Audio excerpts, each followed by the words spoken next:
Hello ladies and gentlemen, and welcome back to day 2 of the Hunt Premier Pinnacle European Championship Tournament. We are here live on the Battle State Games channel and on the Hunt Premier channel on Twitch to be able to bring you the amazing action for all of these top tier teams to compete for that title of champions. 8 teams were brought to the table yesterday to battle it out through some best of ones and a couple of best of threes just to get you guys warmed up for the whole event. Now we're back here for day 2 to really get down to the nitty gritty. 3 best of threes worth of action today to settle who of these 6 teams we're going to get to see on screen are really going to take their best step forward for next weekend and next week's action, looking at that fight towards the title champions. As well as that, with many more prizes, goodies, and entertainment to bring to you alongside the back end of this weekend. My name is Cracked Wisdom, sat in the booth, bald as always, next to a beautiful man with a mustache, Hot Sauce, ready to bring you guys the heat and the hot topics for today's action. Hot, how we doing? Yesterday was a banger. Today's going to be even more explosive, right?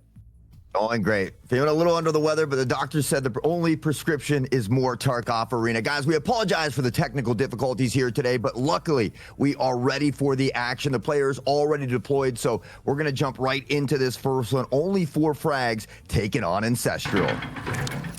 That's it, ladies and gentlemen. Apologies for the delay. We are going to dive straight on into the action as the teams got out of the gates with the exact intent that we expected. No waiting, no stopping, all slam, wham, bam, thank you, ma'am. I'm looking for a free ticket home to match number 2. Darkin's going to start off with the round to jump on board with for the Only for Frag squad by picking up the first blood kill, but Chase 4 and Yesmas together combined to delete 2 members of that OFF squad looking for site access. Right from the back is going to take out Yesmas as a response. Stress following up and Svedas coming together to make that brother power super powerful and super punching when it comes to knocking down this OFF squad. Ancestral, I mean, 5-0, that's a great start for them. We're going to see this device planted already in J4. A minute on the Enforcer. Maybe stepping in here for Cynthia today as well. We don't see her on the battlefield, but 10-2 as a sub and already putting in some big numbers. 6 on the board, and without a dent is a very strong start from the Ancestral squad. Looking at the scoreboard, we see J4 is currently steamrolling his way out of this performance with a 10-2 performance. Interesting and good to see J4 back. I believe we had Yesmas playing yesterday alongside Kafenas, Geistras, Svedas, and it was Cynthia, I believe. Shot out of Smoke, Darkin and Smoke paired together for a couple of clean kills here back to back. Smoke looked like he was almost about to pick up a second. That one does not register. Smoke puts one just to the right-hand side shoulder of the person standing in the kitchen there, also looking like they'd set themselves up. Trust ready as a dish for dinner. Instead, it's going to be Yesmas on the angle. Svedas for the response. The Smoke swings wide, looking for the boom from the boomstick. To find the success he's hoping for. Dan Skewer is going to claim himself a cocktail stick as he passes back out towards long row. Arkin's going to find another one on the Yesmas here as well, and Dan Skewer often on that marksman class. Rocking the SR3M here today, so maybe switching it up just a little bit. We saw Smoke kind of playing on that TRG and having a lot of success with it. Well, only 4 frags looking for their first success here on Fort. They've just got to get through J4. Easier said than done, but they do have that numbers advantage. The bomb down in a very, very crucial position that's giving OFF a little bit of stability here to be able to play into. Darkin just looking to try and play a little bit of ring around the roses.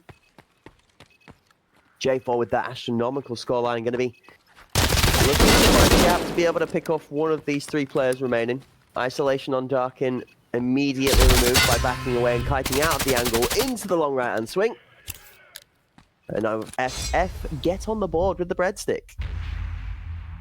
That's how it starts. We were saying it a lot yesterday. 1 kill at a time, 1 round at a time here for only 4 frags. If they look to work back in toward Fort here, 6-2 half could be a tough start, but obviously slightly better than 7-1. They're hoping to win out here before we swap sides. Reminder to everybody, though, all best of 3s here today. So not one map to decide at all. Of course, starting off on Fort here, Bowl will be that next map, and then Skybridge will be that decider should we need it. We love a good deciding match. We got treated to one for the back end of the day yesterday, thanks to some good games back and forth, but potential that we might get more of it in the future. Smoke's going to put out a good first blood for the OFF squad. Round number 8. You see, Ancestral are playing very heavily into this TRG down the angle in 90, out in the garden. Yes, we're gonna find this first one onto Wicked. J4 finds Darkin as well. Ancestral continues the steamroll action. They've only lost a round so far. Dan Skewer trying to be that equalizer. We'll find this pick on this Vetus.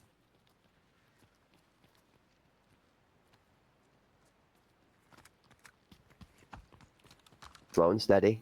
Smoke just lying in wait, hoping that somebody's going to pop forward and take the over-aggressive pick. Between a rock and a hard place is going to find both Ancestral members. Pincer punching their way through that connector. 3 onto sight. Ancestral make their move. Bomb is planted, and just as the hand of Yesmas flicks away from planting that bomb, Dan Skewer turns up on sight. Shots damage. Yesmas ducks just underneath the spray out of Dan Skewer. That was close. Yesmas finding that final kill, and Ancestral continuing the steamroll at the moment. It looks like Wraith is stepping in for Mike the Liar on the side of only 4 frags. So a sub for each team stepping in here today, but Ancestral on a nice tear here to start off for it. We talk about these 7-1 halves. We saw a couple yesterday as well, and well, for the most part, it seemed like every time a team was 7-1, they went on to find the victory in that map as well. So Ancestral seeming to start off on the right foot here on Fort. We'll see if only 4 frags can begin to battle back. You'd have to start battling back at this moment in time before the game starts to slip away from them. I mean, 7-1, swapping up the half. This really is the last chance for you to be able to pick it up in the back end of the game before it does run away. 8 rounds takes you to match point. Puts you on being able to convert the first map of your series into a success. 7-1, Ancestral find themselves in a great place to be able to close out for. Again, I mean, J4 at 11, Geistress 9, as well as Yesmas, but Darkin is going to take out Geistress early. Vetus able to answer back with a headshot of his own onto Wicked, and we've had a few tug of wars throughout these rounds, some of them very close with only a few members standing, but Kofinas is going to look to make the job of it easier with that pick on to Dan Skewer. Darkin hiding, laying in wait. That's an interesting position to play as Kofinas walks straight on into the bomb carrier. A little bit of stop and start gameplay, catching a couple of people off guard. Darkin drops off towards cannons. See the util being pulled and set up to maybe throw out towards the rotation. J4's got himself in a good spot here, Hawk. With 3 members backside of him and 2 teammates looking to cover him off. F1. Trade is good from Wraith.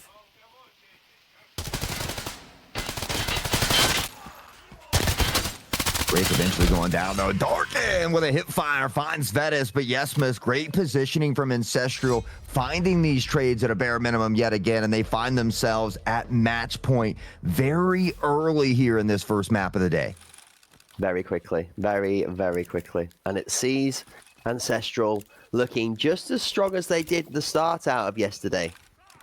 Back end of yesterday obviously was a tough set of matches for them, but the beginning of the day left them in a good place. Looking like they were going to be able to contest quite far down the tournament. They didn't make it, I guess, as successfully as they would have liked to from day one.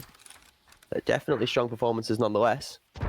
Elite util out towards mid as 1 versus 2 actually. OFF looked to contest that middle chamber with the numbers disadvantage. Now out towards Cult as 3 members of Ancestral look to push out round the statue. This is going to find this one with the dam, but Smoke has to be careful. Vetus just around the other side of the corner does find the headshot on the Smoke. It's a numbers advantage for Ancestral again, and J4 on the rotation. Is he aware there's one lurking close by? Wraith, yes he is. J4 finds Darkin here. Wicked goes down as well, and J4 is having one heck of a game. And again, back and forth they go. The final kill comes in. The killing blow as Geistress knocks down the last of the only 4 frags members on Fort. Well, it was only for a few this time, not only for frags. That's the amount of rounds that they stayed on the pitch for, as Ancestral dealt cleanly and concisely with their opponents here. 9-1. Yeah, it doesn't get much better than that, But luckily for only 4 frags, we talked about it. It is now a best of 3, even down here in this lower bracket. So they'll get another opportunity. It's going to be on Bowl, but at this point, backs against the wall. They need to win Bowl to pressure or push it into Skybridge. And unfortunately, after this series, one of these two teams will be going home.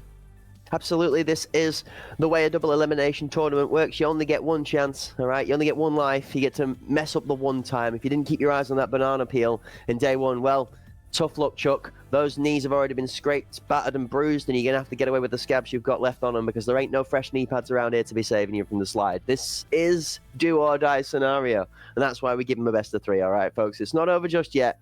There is still a chance for Only for Frags to throw us an only for fun match, I guess. A little bit of something to keep that question mark in our minds as to whether this really is a convincing Ancestral victory. However, if they're going to play like they did in this map just here, and if J4 is going to put down a performance starting off that map at a 10-2 scoreline, we have to start asking ourselves questions we ask about people the likes of Codex. How is anybody going to deal with this man to be able to solve the problem, right, Hot? Yeah, I mean, J4 in this Enforcer class seems to be a big difference for Ancestral here today. And the fact that J4 didn't play at all yesterday, comes out in his opening game, has such a dominating performance, might make Only 4Frags worry a little bit. But I mean, these guys have had some tough tests before. So, what better way to answer back than in that following game on Bull? We've seen Smoke have a lot of success on this TRG, even had a nasty snipe against that ace yesterday. A map like Bull, we think about how it is a little bit more favorable for that TRG, so it's something that maybe they can use to their advantage. Yes. And yes. I normally go yes and no on these ones, which is what I'm sure a lot of the guys in the chat were waiting for there. But no, yes and yes, I agree, actually. And I do think that although Bull plays very well into the ranged meta, the stereotype, the weaponry, I do feel the Ancestral have shown quite a lot of keenness to be quick about how they play Bowl. A lot of teams in the meta at the moment, they don't necessarily commit or overcommit to one side or the other. It seems very much like a setup towards the A site, probe and probe for a pick, see if we can get a little bit of something. If we find an isolated pick or we get a util kill, we'll go into that A site. But if not, a lot of teams now are trying to use that rotation away from Curtain to force play.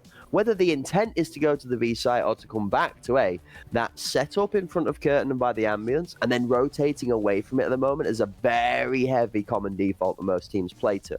Ancestral are not one of these teams. So I'm interested and I'm excited to see how much damage they can do with this here, or whether OFF's more traditional way of dealing with Bowl might actually cause a little bit of an upset. Ancestral will be starting off on attack. They were on Fort as well, but they've opted to do so on Bowl and Skybridge. So I'm excited for Bowl, but before we get into all of that, we need to take a look back at some of the wonderful highlights that we saw on Fort.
Some ridiculous shots back and forth there, I have to say, even from keeping to just being able to tune into some of the bits that we saw from Dan Skewer. The amount of times that I get honestly just blown away. Mouse button 1 is not that easy, folks, all right? I don't know how all of you click that at home, but brother, Dan Skewer must have himself, like, I don't know, a little robotic arm on a spring over his finger that just makes it click quicker. It's unbelievable the pace at which those bullets come out of the RSS, which is some great work out of J4 on that shotgun again, which, you know me, Shotgun enjoyer. I'm going to talk about it, of course. I love that weapon, but it is just great to see, and it actually helps us understand a little bit of that action that maybe didn't get to catch from the earlier rounds. A great little feature of the highlight system there for you to be able to catch up with some of the action that we missed at the early part of the game. Well, 10-2 looked a little bit like that. Blah, blah, blah, blah, blah, blah, blah, blah, blah, blah, from Colt through to the kitchen, okay? And I'm thinking that we might need to see a similar amount of success from the shotgun from Ancestral here on Bowl if they're going to be able to reproduce a similar result. What's your thoughts, Hawk? I mean, I'm a fan of extra games, so I'd love to see Skybridge. I'm hoping that only 4 frags can muster up the strength to find a way to come back into this 1-9 defeat.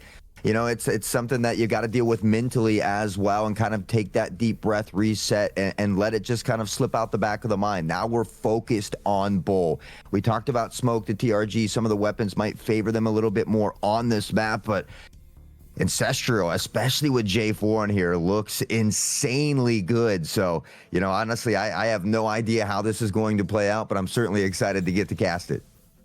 It's Bowl. It's tasty. Everybody loves a good bowl of cereal before you get on with your day.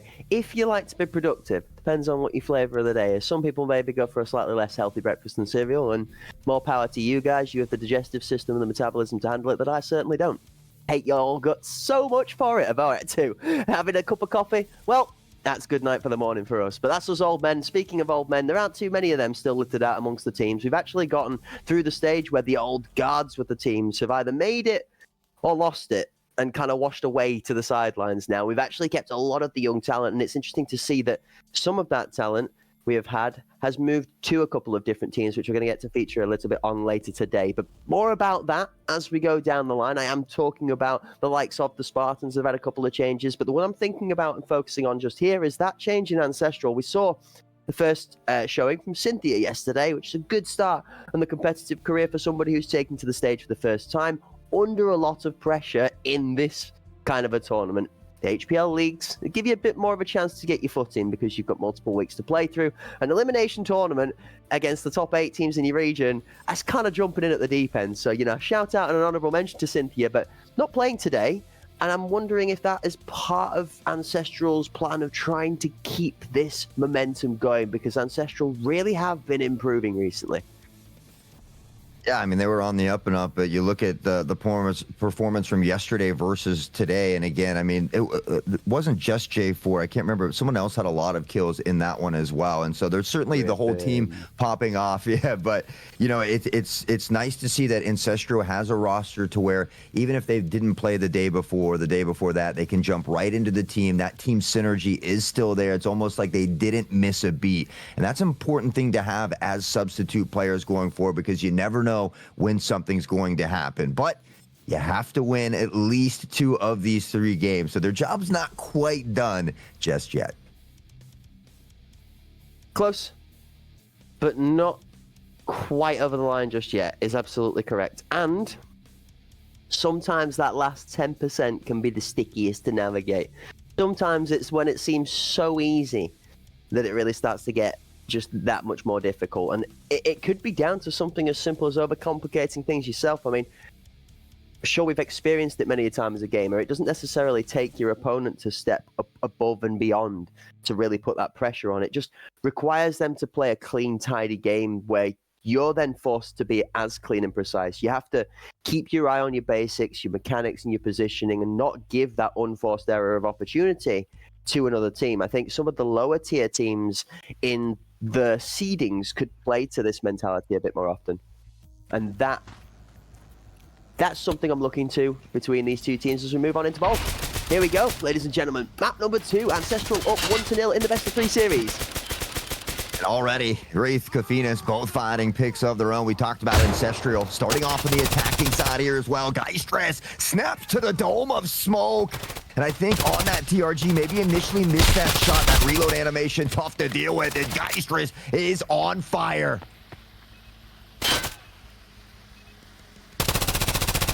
Bomb down, as well as Darkin, who's going to find himself absolutely decimated through the smoke. Geistress kind of gets a whiff of a Wraith somewhere behind the curtain. Now the hop, skip, and the jump's going to find Wraith just about dodging the bullets. He's trying to do damage with himself.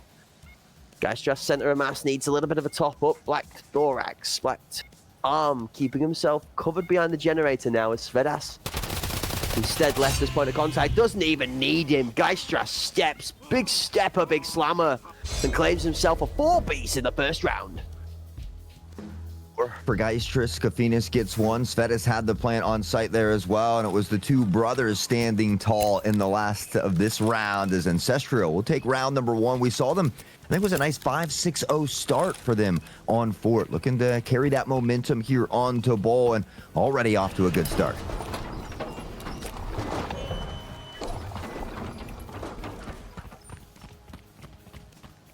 Even split, matched weak sides, matched strong sides. Oh. That was dangerously close. Smoke down to half health, able to barely escape with his life. Wicked's going to go down to Geistras, and he hasn't stopped yet. He's already 5-0 through these first two rounds. Svedas will step up and find Smoke here in tower lane. Oh man, power of the brothers. Either side of the generator, left and right. And they do equal amounts of damage, knocking down a player apiece. Ismas also in for the fight. Svedas and Geistras double down as two brothers and 2 kills apiece. Well, they're all 2s all over the pitch, but the only 2 that I'm seeing is the one that hits the scoreboard. That's right, Ancestral take themselves to a 2-0 lead out the gate on Bowl. Geistras is 6-0 already through these 2 rounds. Svedas has a couple kills as well, but on the other side of things, I mean, we've got 3 donuts coming in, so we've got to get a few of these only 4 frags members popping off here. Kind of just get comfortable with the situation, so need to see him grab a couple rounds before Ancestral begins to run away with it. They can't afford another 6-0 start here. Yeah, I think you're absolutely right. Gonna have to start getting a couple of rounds on the board. 1 or 2, just put something there that's indicative of a closer challenge. Shots out of Geistras, take out Wicked again from the generator position.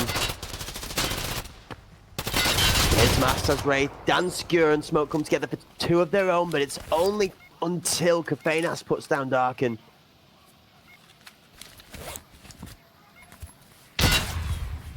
Oh, the nade from Danskjur finding J4, and only 4 frags, 2 marksmans left standing. Danskjur, Smoke, shots ringing out. Geistras still 7-0. A bit of a bleed, though, to deal with, and now circling around, popping that reload up close and personal. Smoke will finally hit the shot. Danskjur collects Kafinis, and there's plenty of time for the defusal. Only 4 frags will get on the board a little bit earlier this time.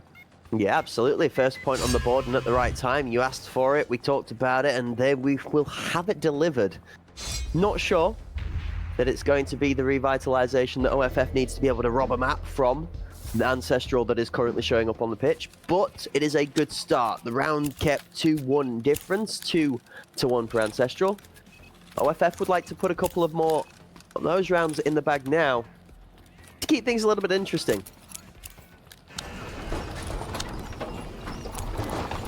I was kind of curious how well this double marksman class was going to work out. I mean, Bowl is a map that it certainly could work on, but it's not something that we see a lot from very many teams. So we'll see if only 4 frags can continue to have success here from the rest of the crew. Darken taking a bit of early damage, and Geistras seems to be having a field day over toward the A site.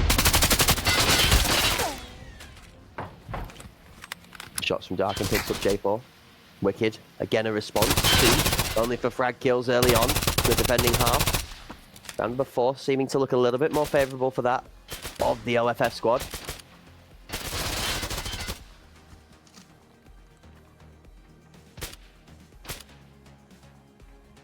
It's only 4 frags who's got the player advantage here in round 4 as well. And Smoke finding that snipe on the Svedas will make things a bit easier. Geistras still standing here, though, along with Yesmus as they begin to work toward this med side, and you can see that device already down over here as well. Wicked tucked in toward Jin, not moving an inch at the moment, and they're going to hear this device being picked up as well.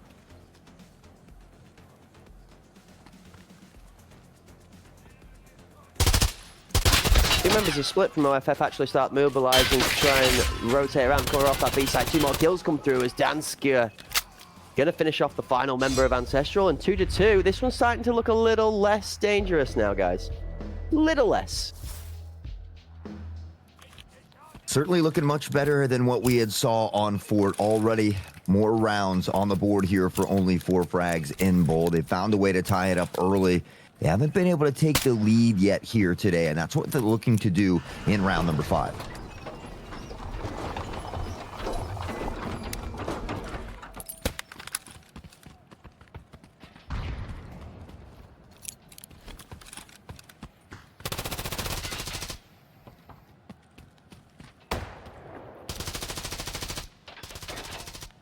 Shots happen both sides as either team just dueling for space with sound at the moment in time. No bullets to be hitting the home until Wraith makes me an absolute liar of my words with a 2-piece comfortably off of that B ramp position. The bomb is still playing towards A plat, and all of that action that went over towards the B site was merely meant to be a distraction, but the only thing it's going to do is inspire the OFF members left alive to start to push out aggressively with the fact that there's nothing to worry about anymore. The distraction got put in its place extremely quickly and has freed up 2 members of Only for Frags to start being proactive themselves. Only 4 frags has made great adjustments. They've really begun to turn this game around, and even here in round 5, all the members still standing at the moment. Wicked waiting patiently to see if this device does opt to pressure on, but Darkin actually finding this pick on this Svetis. The device goes down, and it's all down to Geistrus yet again.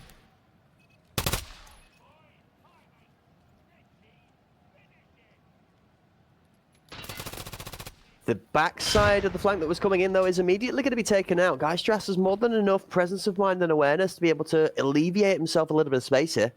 First goes down. Second is holding deep towards the B site. A smart choice by OFF as that flanking member gets killed rather quickly.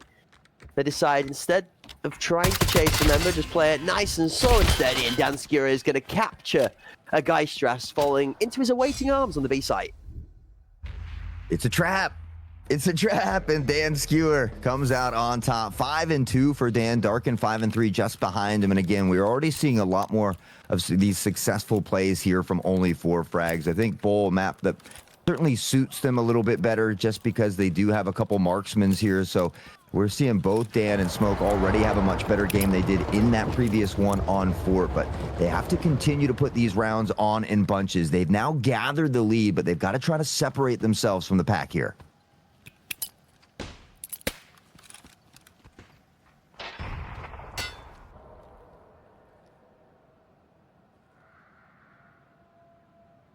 Slower position from the attacking side from Ancestral. Maybe just leads a little bit of an explanation as to what happens in the first couple of rounds for anybody just joining us here, but OFF starting off ball with a much better pace and tempo than previously, and keeping Ancestral to only 2 attacking rounds of the success so far. Shots across for both teams as you can hear that DMR ripping out in the background. Yesmas picks off one, Svedas is going to find Wicked. Ancestral starting to turn that heat just back up a little bit more now.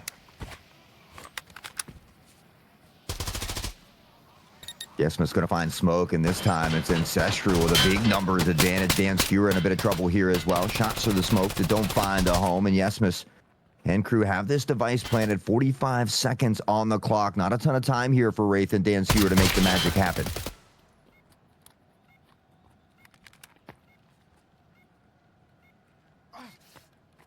J4, the last Jenga block to fall.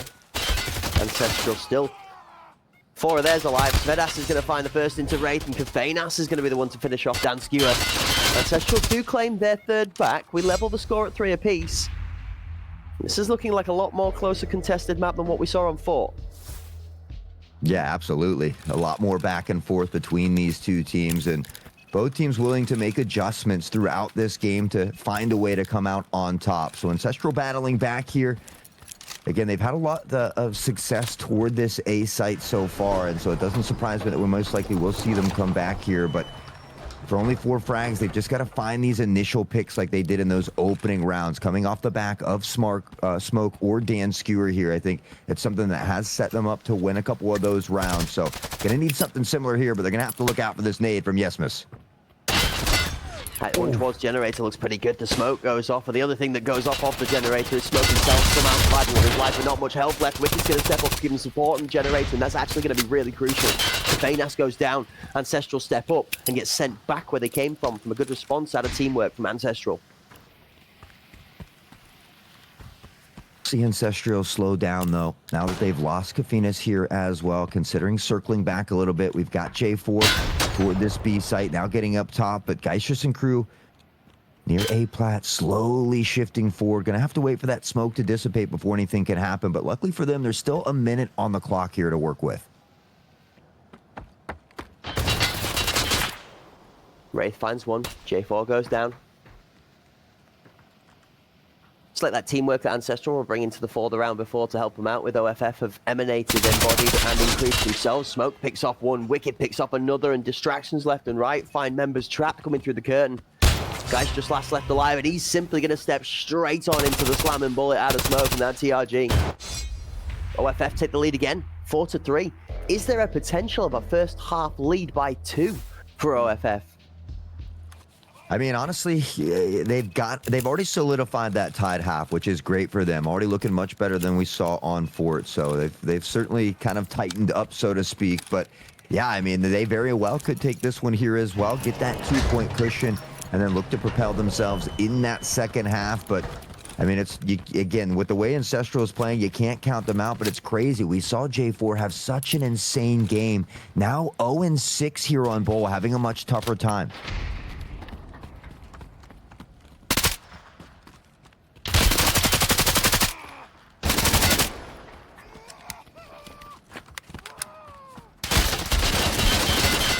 He's going to get on the board with that one there. Darkin finds J4. Smoke back on this Svetis. It was a nice opening pick here for Ancestral, but only 4 frags. Quickly reels it back in with 2 of their own. The device has made its way onto the B site, but hasn't been able to find that plant yet. Kofinas, nice shot onto Wicked to bring it back toward this 3v3 here. Bomb on site, but pulling a smoke out on site to try and cover off the plant actually ends up seeing one of the teammates being caught off, unable to support the team. It's over before it can even get started. OFF are starting to really get a whiff of these small mistakes that are being made by Ancestral, and they are capitalizing on them quickly right now. Love to see the bounce back here from only 4 frags, putting up a fight here and looking for that potential to go towards Skybridge if they can get through Bowl here. They've got a nice start, up by 2 rounds, 3 away from match point. And as we always say, these first couple rounds of the second half are going to be huge for both of these teams here. I mean, for Ancestral, it's an opportunity to really close that gap. But for only 4 frags, I mean, they can really lengthen it as well. But now on this attacking side, are they going to have similar success still running these 2 marksmen? We're going to have to see. Second half ensues.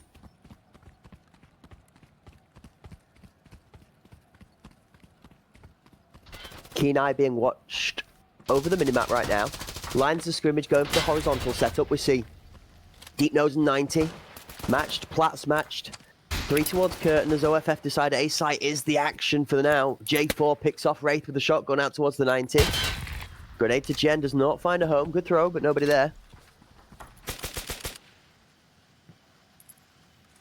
Dan Skewer picking up Kofinas, who was on that flank. They still have J4 posted up on the B site. The last 3 members for Ancestral tucked in toward A. One playing very, very deep here as well, as we see Wicked beginning to gain that space. He spots the one on site. Shots ring out, but they don't connect, and Smoke will answer back onto Yesmus. Guys just doing a good job of playing deep. Not giving up. The pressure from that generator spot is going to be able to pick off Darkin as he steps out into the open space, thanks to guys just playing that tempo down. Skewer gets one back in trade. Bomb now in a treacherous place, potentially catches a life. Guys just finds Smoke, and it's all left down to Dan.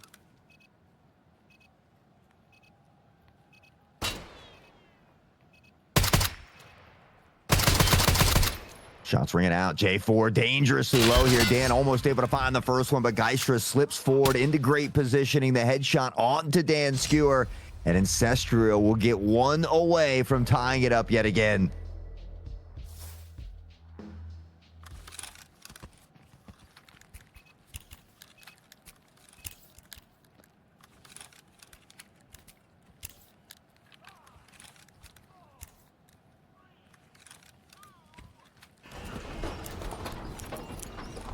Seven and 5 from Smoke, 8 and 4 from Darkin, and 8 and 4 from Dan Skewer.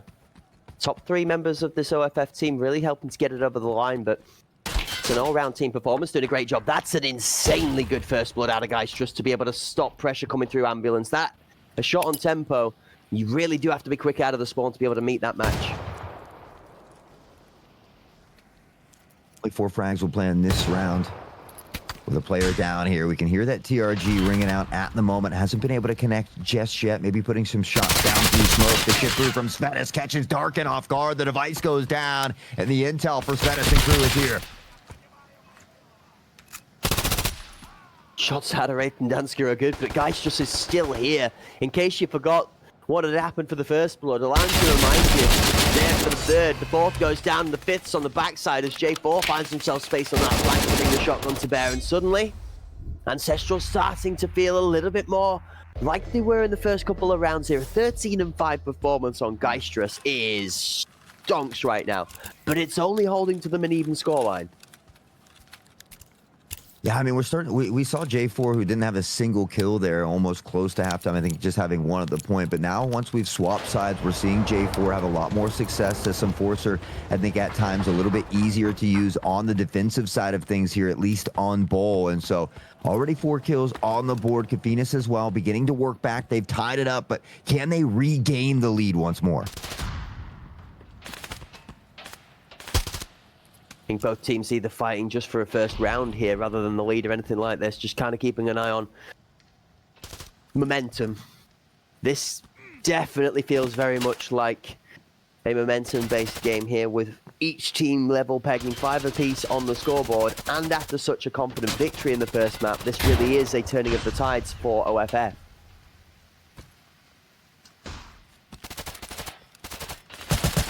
Smoke will begin to shift forward toward Jim. Gonna put some bullets in through the smoke here just to see if he can find anything. Unfortunately, does not. Wicked has been hit a couple times, and Darkin also putting some shots through the smoke. Now, I'm not sure if they're aware that there are 2 players on site here. We haven't seen any nades come towards site as well. Wicked will spot one. Shots ring out, but they don't connect yet again.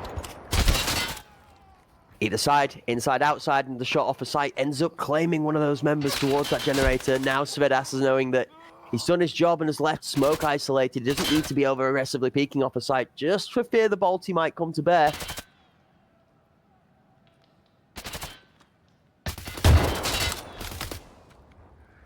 And Smoke was patient. He got an opportunity. Not able to hit the shot as Wraith, Kofinas, and Darkin will all combine and get some kills here of their own. Some miniature plaid stripes momentarily as the device does get planted on the site. Only 4 frags will find themselves with a player up, but they've got to be careful. One spotted toward headshot here. That's Yesmis rated down, but J4 will find Wraith.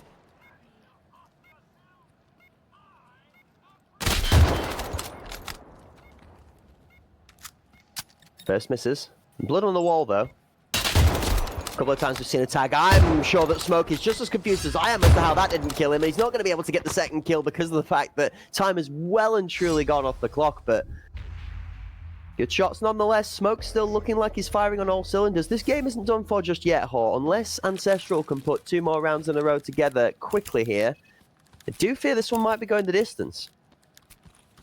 You can only hope, but for only 4 frags, they haven't been able to take a round yet since we've swapped sides. And so it's something that is a little bit worrying here, and they need to find this round soon because they want to let Ancestral get that lead, especially late in this game, being down 1 already in the series as well. And that nade almost finds a home, but not quite on the mark. Geistrus, though, still hitting the shots, finds the head of Wicked.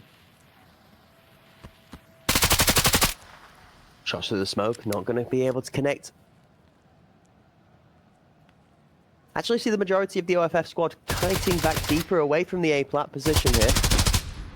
Shots from Kafenas, B-plat side, end up taking out deep nose. Dark in for one onto Svedas. You see Ancestral closing the net. J4 and Kafenas working their way around the deep section of the back part of the nose. If we're not careful soon, only for frags are going to find themselves only being funneled. And we'll find Kofinas. One of those flank players dealt with, but J4 still lurking there as well. Dan Skewer trying to make his way towards site. Geistrus being patient at the moment. And that will begin to step out from tower lane. We see a bit of a shift here from only 4 frags, but now J4 has been spotted. They're looking to take him out. It's that second member on the flank, which would open up that B side a bit.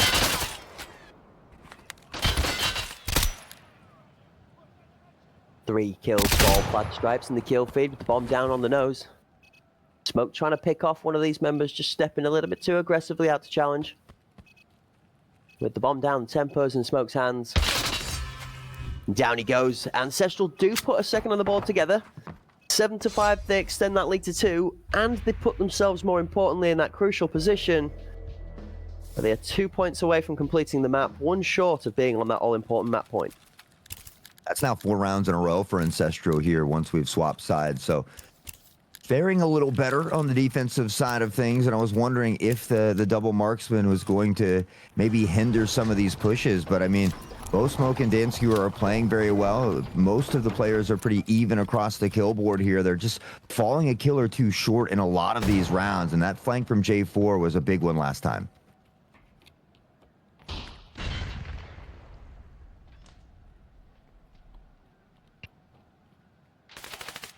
A little bit of silence as both teams just take a moment to assess before clashing head-to-head. Round number 13, Wraith is going to find the first pick onto Svedas with some good shots. Again, we're very heavily active towards the nose in the early half of these rounds. I mean, Geistrus, it's tough to stop him. Wicked will finally put him down here, but not before he was able to take out one. We see Yesmus tucked on toward the site here, Darken on the Jiggle Peak. Just trying to be careful and slowly clear all of these angles here. Does step out, baits the pre-fire here from Yesmus, knows where he's at. Wraith steps out and finds it. Kafinas got one in the meantime, but Wraith is good for 2. Dan will wrap it up, and with that, only 4 frags will look to fight back. 7-6, back in it. Not fully, completely back in it, but definitely in a better place than they were a couple of rounds ago. And more importantly, they broke those 4 successful rounds in a row streak, which Ancestral has managed to put together. This has to be an explosive round now. It's got to be a confident, strong round that really puts the question mark back in the game. Smoke out towards Curtain early. As I'm watching, where is this OFF bomb going? That's A-Plat looking for A control again, and look at the flank, look at the flank, look at the flank. How quickly is Ancestral moving out towards that nose position? Nade's great onto Wraith. Yes, Mass, pulling out one from the skies. We see J4 is all the way through the spawn here now for only 4 frags. They've got Danskew, who's looking back pretty far, and it does look like he heard that audio cue, calls it out to Smoke, who turns around, finds the snipe. Kofi is Wicked, back and forth we go yet again, and it's a 3v3, 1 minute, 10 seconds on the clock, so plenty of time for them to slow down, play their pace, and work this A site.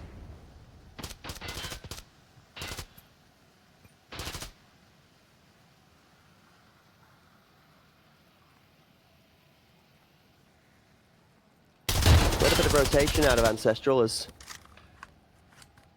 Geistrus tucked in on the corners, just asking for a little bit of support. That gives him the space to be able to step out of the angle and find a pick onto Wicked. Actually, teamwork makes the dream work as steps encourage more steps. Kafinas on site, clean on the left-hand side to the right-hand side swing. Very strong. Ancestral retain those numbers back in their favor with a 3-1 advantage now after OFF looked like they got themselves in a good place. Venus will find the final one in this round as well. Ancestral will get to that match and series point here with a couple opportunities to close it out. So they may have struggled a little bit on the attacking side here for Bull, but they've really turned up the pressure as far as the defensive side goes. They've got in good position to close out the series and advance in that lower bracket, but they still need one more round.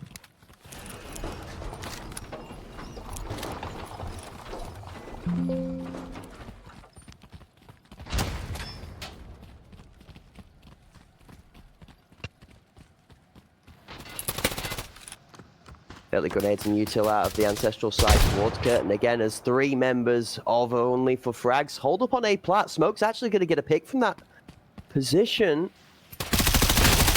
in the generator until he has mass manages to respond. One apiece.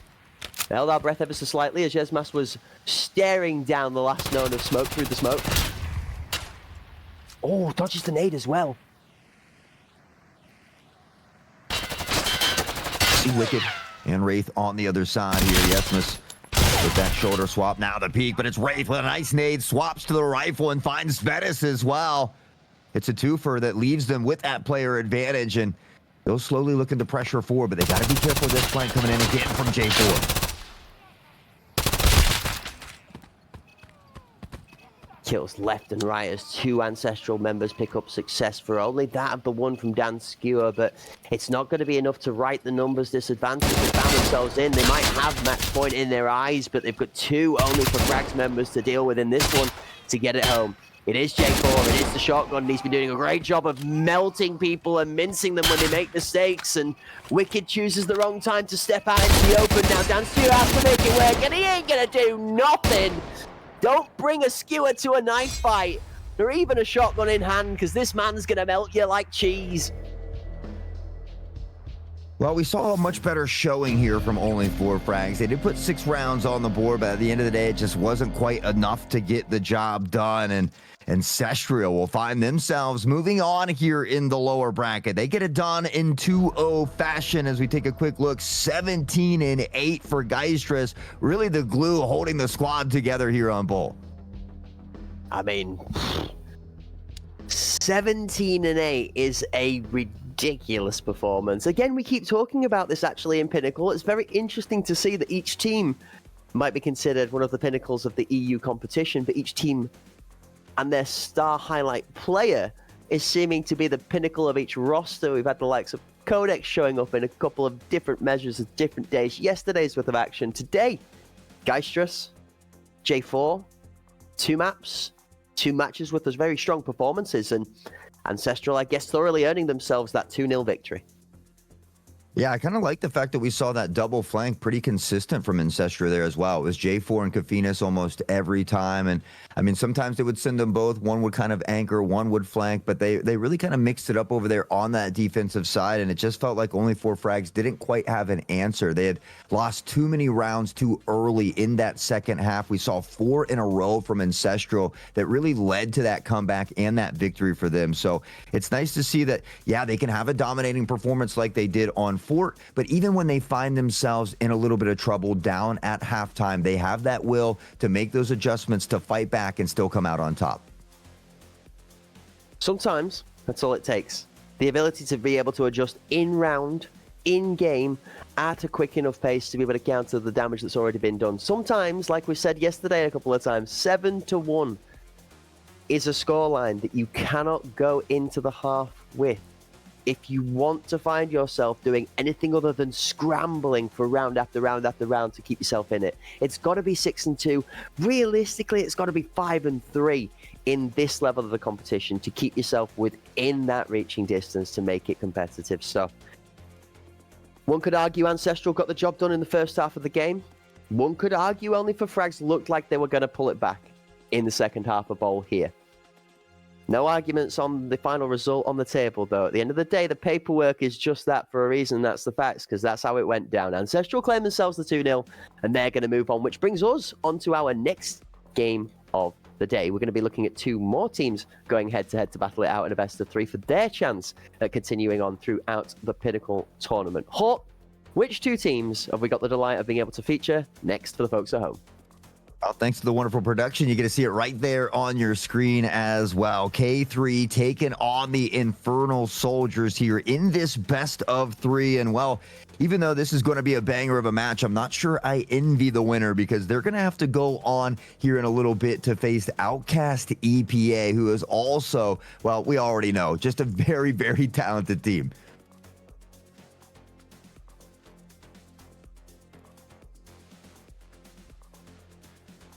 Currently just wondering why my mute button doesn't work on my keyboard. Apologies for that one, folks. Infernal Soldiers, K3. Both yesterday showing us good performances, but not quite able to get themselves through the successful route that they'd been aiming for their start of this competition. You have to look to a couple of new performances from the likes of some of these new Infernal Soldiers level players that we've had levels of different skill have been brought into the team. Obviously, Brand, Snorlax, Vessel, people we spoke about yesterday that have shown good performances previously. Now Stripey and Scotty are part of that team that were previously part of the successful side of those friendly guys roster that was doing a good job of making its mark last HPL season. The team that has been brought to the table for today is someone we're going to look at when that actually steps out onto the pitch. And with that being said, their opponents in K3 are going to have a tough task up against them today. However, before we dive into that match, folks, we do get a chance to take a quick nosy at the highlights from our previous game.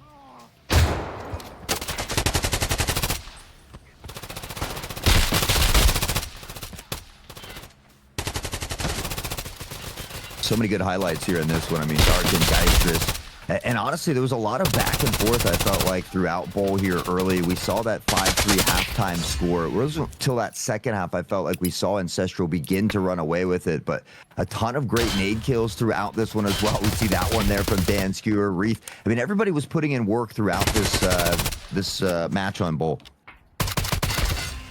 Yeah, absolutely. And it wasn't short of what could have been considered the sights of a potentially insane recovery here, only for Frags went down 2 rounds early on and then managed to pull back some really consistent, consecutive, convincing rounds. Not only that, but closing out the first half with an advantage was something that we maybe didn't expect to see given the first match of the performance. But as you'll see here down these highlights, although it was a shining ray of hope, it was just that. And with all sunshine comes clouds and rain, and rain it did. Ancestral started raining down some of that hellfire that they'd had mindset from in the first map. But when liquid lava starts falling, well, floor is lava, there's not much place to put your feet. Wraith, unfortunately, unable to dance around the pools of lava, finds himself hit by one of those grenades there as we see some great shots out of Geistress and J4 to finish off the game. I mean, J4 ended up with 10 kills there, but we look at those first 4 rounds or so, and I think J4 was 0-4, 0-5. And so really struggled in that first half. But I think once we saw J4 have that success early in the second half, he really began to run away with it. So a great job by J4 to kind of get the bearings there as well in the second half. And I mean, that's what it takes to get the dub. That's what they do here, 2-0 fashion. You can't fault them for that. So we give them a big fat GGs as they advance in that lower bracket here. But as Crack said, we still got 2 more best of 3s for you here on the day. Yeah, absolutely. Infernal Soldiers and K3 going to be taking to the field very shortly. We're going to have map picks to have a look at in a little bit, as well as which, like I said, of the rosters is going to turn up on the field. I think it makes a big difference for me in this one. Infernal Soldiers, the team is exceptionally skilled down all 7 of the players that they've presented in this tournament, but I feel like there's synergy differences. I do feel like there are certain members of the Infernal Soldiers players that have played together in their isolation more than they have as a whole team, and I think that shows from the performance we saw from them yesterday. Scotty and Stripey obviously very familiar with each other, coming from the same environment. They showed yesterday when they were in the similar part of the map, that was where Scotty was being enabled. But for me, as an Infernal Soldiers fan, I'm looking to see Scotty being enabled and empowered a bit more today. Scotty is a demon of a player, but the issues we had yesterday was it felt like he was being left a little bit out on an island towards the backside of a couple of sites, and it wasn't allowing him to get his foot out of the gate early enough to really start showing what he had to bring to the team. And that was the missing part, I think, for me, for the Infernal Soldiers. We look to the other side. K3 had a similar effect, but for me, and he's going to hate me for saying this, and I'm going to get some heat in my DMs tonight, but where was big man Malikan yesterday? Where was the man myth and the legend, the man machine himself? Because I'm sorry, it was carries from the middle of the pack table, team members from Malikan's squad yesterday that was doing the work, not the Menace himself. So I'm looking forward to the return of the Menace in some Star Wars fashion today, hopefully. I think his bell was a little rung from that knife, that machete to the back of the dome from hiding sheep. But I have no doubt that he'll be able to bounce back here today. And for K3, I mean, we saw Simda come into the role as well. Typically a very nasty sniper, but stuck on Bay 5 where maybe it can't be utilized as well. But, I mean, now's the day to make up for it, right? You can put that all in the past. But as always, Battle State Games, Hunt Premiere, we appreciate every one of you hanging out with us in chat. So don't forget that we do have a giveaway running right now in chat. ! Pinnacle will get you in that giveaway for a standard arena key as well. So make sure you type that in chat and get yourself involved. Ladies and gentlemen, without any further ado, whilst that amazing giveaway is going on in the chat, we're going to give you guys the time to go and get yourself refreshments, drinks, snacks, and those all-important seatbelts, as well as maybe a cushion with the way that we've been getting a little bit of turbulence in the action today. Don't forget not to go too far because you don't want to miss any of this action right after this.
Hello, ladies and gentlemen, and welcome back to the Pinnacle EU Season 2 elimination competition. My name is Cracked Wisdom, joined here in the booth by the man with the mustache, all the myths and the legends of the scene, caught, captured on camera and in the casting booth alongside me. It's Hot Sauce, ready with all that hot action and the saucy spiciness that we've seen so far. Two teams have taken to the stage to battle it out in a best of three, and we've got two more lined up for you to go head-to-head in another best of three to be able to continue on that action. Hort, thoughts for the future, for the next matchup, and potential results on the horizon?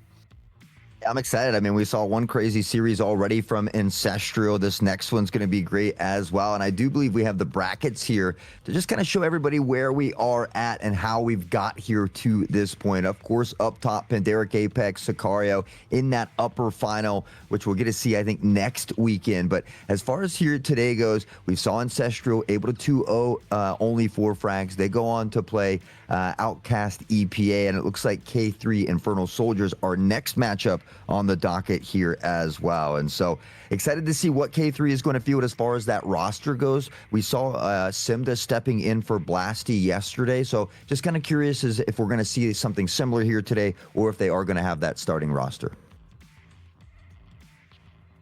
I actually would be really curious to see which both rosters are going to be stepping up to the table today. Is Semda, more importantly, if he's on the field, going to be using that weapon that we see him so exceptionally skilled with as well? Are we looking at a TRG or a marksman class being brought to the table here instead? Or are we going to see them moving on towards more of an assault playstyle or the scout playstyle?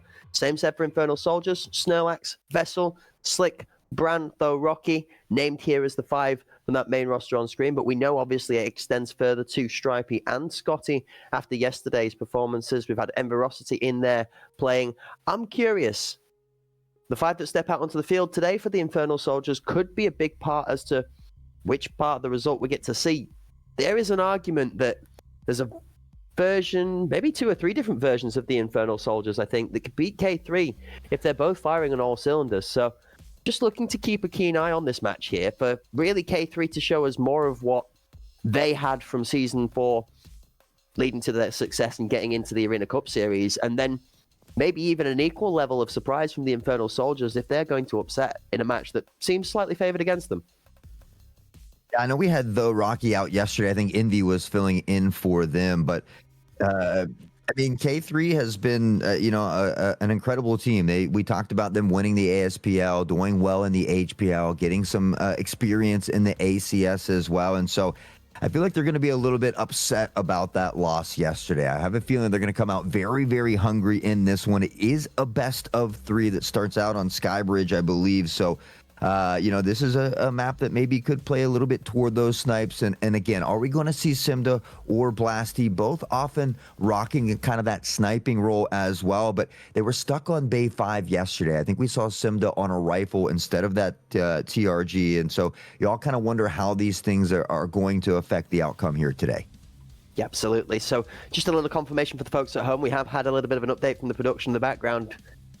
Appreciate the hard work from the team going on, grinding away at that. The lineup for the Infernal Soldiers today, confirmed starting 5, will be as follows: as Vessel, Slick, Mr. G Whites, Bran, and Snorlax taking to the table for the Infernal Soldiers today. So, and this was one of the forms that I'm looking for. Mr. G Whites is one that maybe people don't maybe know as much about, but is an exceptional gun on the field. One I have seen multiple occasions keep up with the likes of Vessel, who for me is the star player of this Infernal Soldiers lineup. Don't get me wrong, Enverosity, an exceptional player, as Stripey and Scotty and Snorlax, slick as well in their own rights. But Vessel and Bran are really going to be the 2 members that I'm keeping my eyes on for the Infernal Soldiers to be making the difference. Flip side, K3, a similar scenario to that of what we saw lacking Malikan, like I mentioned earlier. That was something that really just left K3 struggling yesterday. I'm really looking to see the captain step back with a bit more strength today to help guide his team to more success, to remind us how well they had previously done. Yeah, I'm one of those players that doesn't know as much about Mr. G, so excited to see exactly what they've got in store for us here as well. I know you talked about maybe Malikan having a little bit of an off day yesterday. I mean, we're used to seeing Reynolds, Griffin, all of these players pop off. I would think it was just a tough matchup for them yesterday against the Spartans, and again, being on Bay 5, not sure if is something that maybe hindered them a little bit. But the nice thing about this lower bracket is it is a best of 3. And so if you happen to drop a map, you've got a little bit of breathing room to make your way back into the series. But I have a feeling that K3 is going to be all business here today. You have to correct a mistake I made as well. My brain, for some reason, is blending two teams with the newer teams together. The Infernal Soldiers and the Spartans mixed up there. So Scotty and Stripey not part of that Infernal Soldiers roster, apologies. Part of the Spartans roster, which we featured and saw yesterday. We'll be seeing more of and speaking more of later. But no, it's Envirosity, the one that's not listed on that starting 5 there alongside Mr. G. Whites. Though Rocky obviously not playing today alongside Envirosity with Mr. G. Whites stepping in. So apologies for the confusion there, folks. The newer teams have got us tripping up in the casting booth, but it's mostly because the newer teams are making such an impact on the scene. I mean, there's a combination for both teams, especially the Infernal Soldiers, of returning and previous HPL level players, a couple of ASPL or LCL level players that have been scouted up into the Div 1 regions, and then 1 or 2 newer names that people are familiar with if they've played pub games on the night time, but maybe not so much in the competitive scene. Any favourites for this matchup in the first map, or is it going to come down to the map choices to help you decide that? Yeah, I don't know as much about the Infernal Soldiers as I do K3. I've had a lot more screen time with K3 as well. So it's really hard for me to give a solid opinion, I think. So I'm ready to kind of let Infernal Soldiers speak for themselves here in this best of 3. I think K3 is a good stepping stone for them. If they could find a way to beat K3 here, that might be that energy, that confidence that they need to propel themselves forward. And for Infernal Soldiers, you know, K3, we saw them struggle on Bay 5. So if they can find a win in one of these first 2 maps, we're going to end up over there as well. And so that's maybe something that potentially could help them out. But I don't know. K3 has always looked good. I think yesterday was the first time that we've really seen them stumble just a little bit. And, Spartans were able to take advantage of that. So all kind of things I'll be looking for in probably this first opening match. And ladies and gentlemen, without any further ado, it is time to announce not only our second match of the day, but also a little bit of a gift of giving. That's right. That giveaway that was going on in the meanwhile throughout that break has now been concluded, and we have drawn ourselves a winner, ladies and gentlemen. A congratulations to Mortar KKW on winning yourself an Escape from Tarkov Arena key. Don't forget to jump into the Discord, create a ticket, and reach out to the mods to be able to claim your prize. Congratulations. Well, as we crowd our winner in chat and give him a big GG's, keep the hype going because we're ready for the pick bands here to see exactly what maps we are going to be playing. You can see K3 decided to get rid of Fort right away. Infernal Soldiers, much like a lot of teams, really don't want much to do with Iceberg, so they banned that away, and we are going to be starting out here on Skybridge, correct? Not just Skybridge itself, but Bol also going to be the second pick for the day to match it up for the Infernal Soldiers' favor, though. K3 taking their territory on Skybridge, no surprise to us. Infernal Soldiers have looked to Bol on a multitude of occasions before this as well, when we featured them to their former strength. So I think both teams comfortable with their own side of the selection of the map pick process here, but it comes to us as no shock, I think, again, that we find ourselves in a decider on Bay 5. A lot of competitive teams at the moment not interested in Iceberg. New map, Fort being very 50-50 heavy, can lead teams to an upset, and therefore Bay 5 being one of the older maps, one of the more tried and tested maps, and one of the ones that the old guard teams will have more experience on, is where we find ourselves for this head-to-head deciding map, if we get there. If we get there, and we flash back to yesterday where K3 again ended up losing to the Spartans 9-5 on Bay 5. So something to maybe keep in mind if we happen to make it that far. But as we talked about, I mean, starting off here on Skybridge and Bol maps that are often kind of compared to each other as far as how utility driven they can be. So I think, you know, if you're comfortable on Skybridge, you're probably comfortable on Bol. So I'm really excited to see how these first 2 maps play out.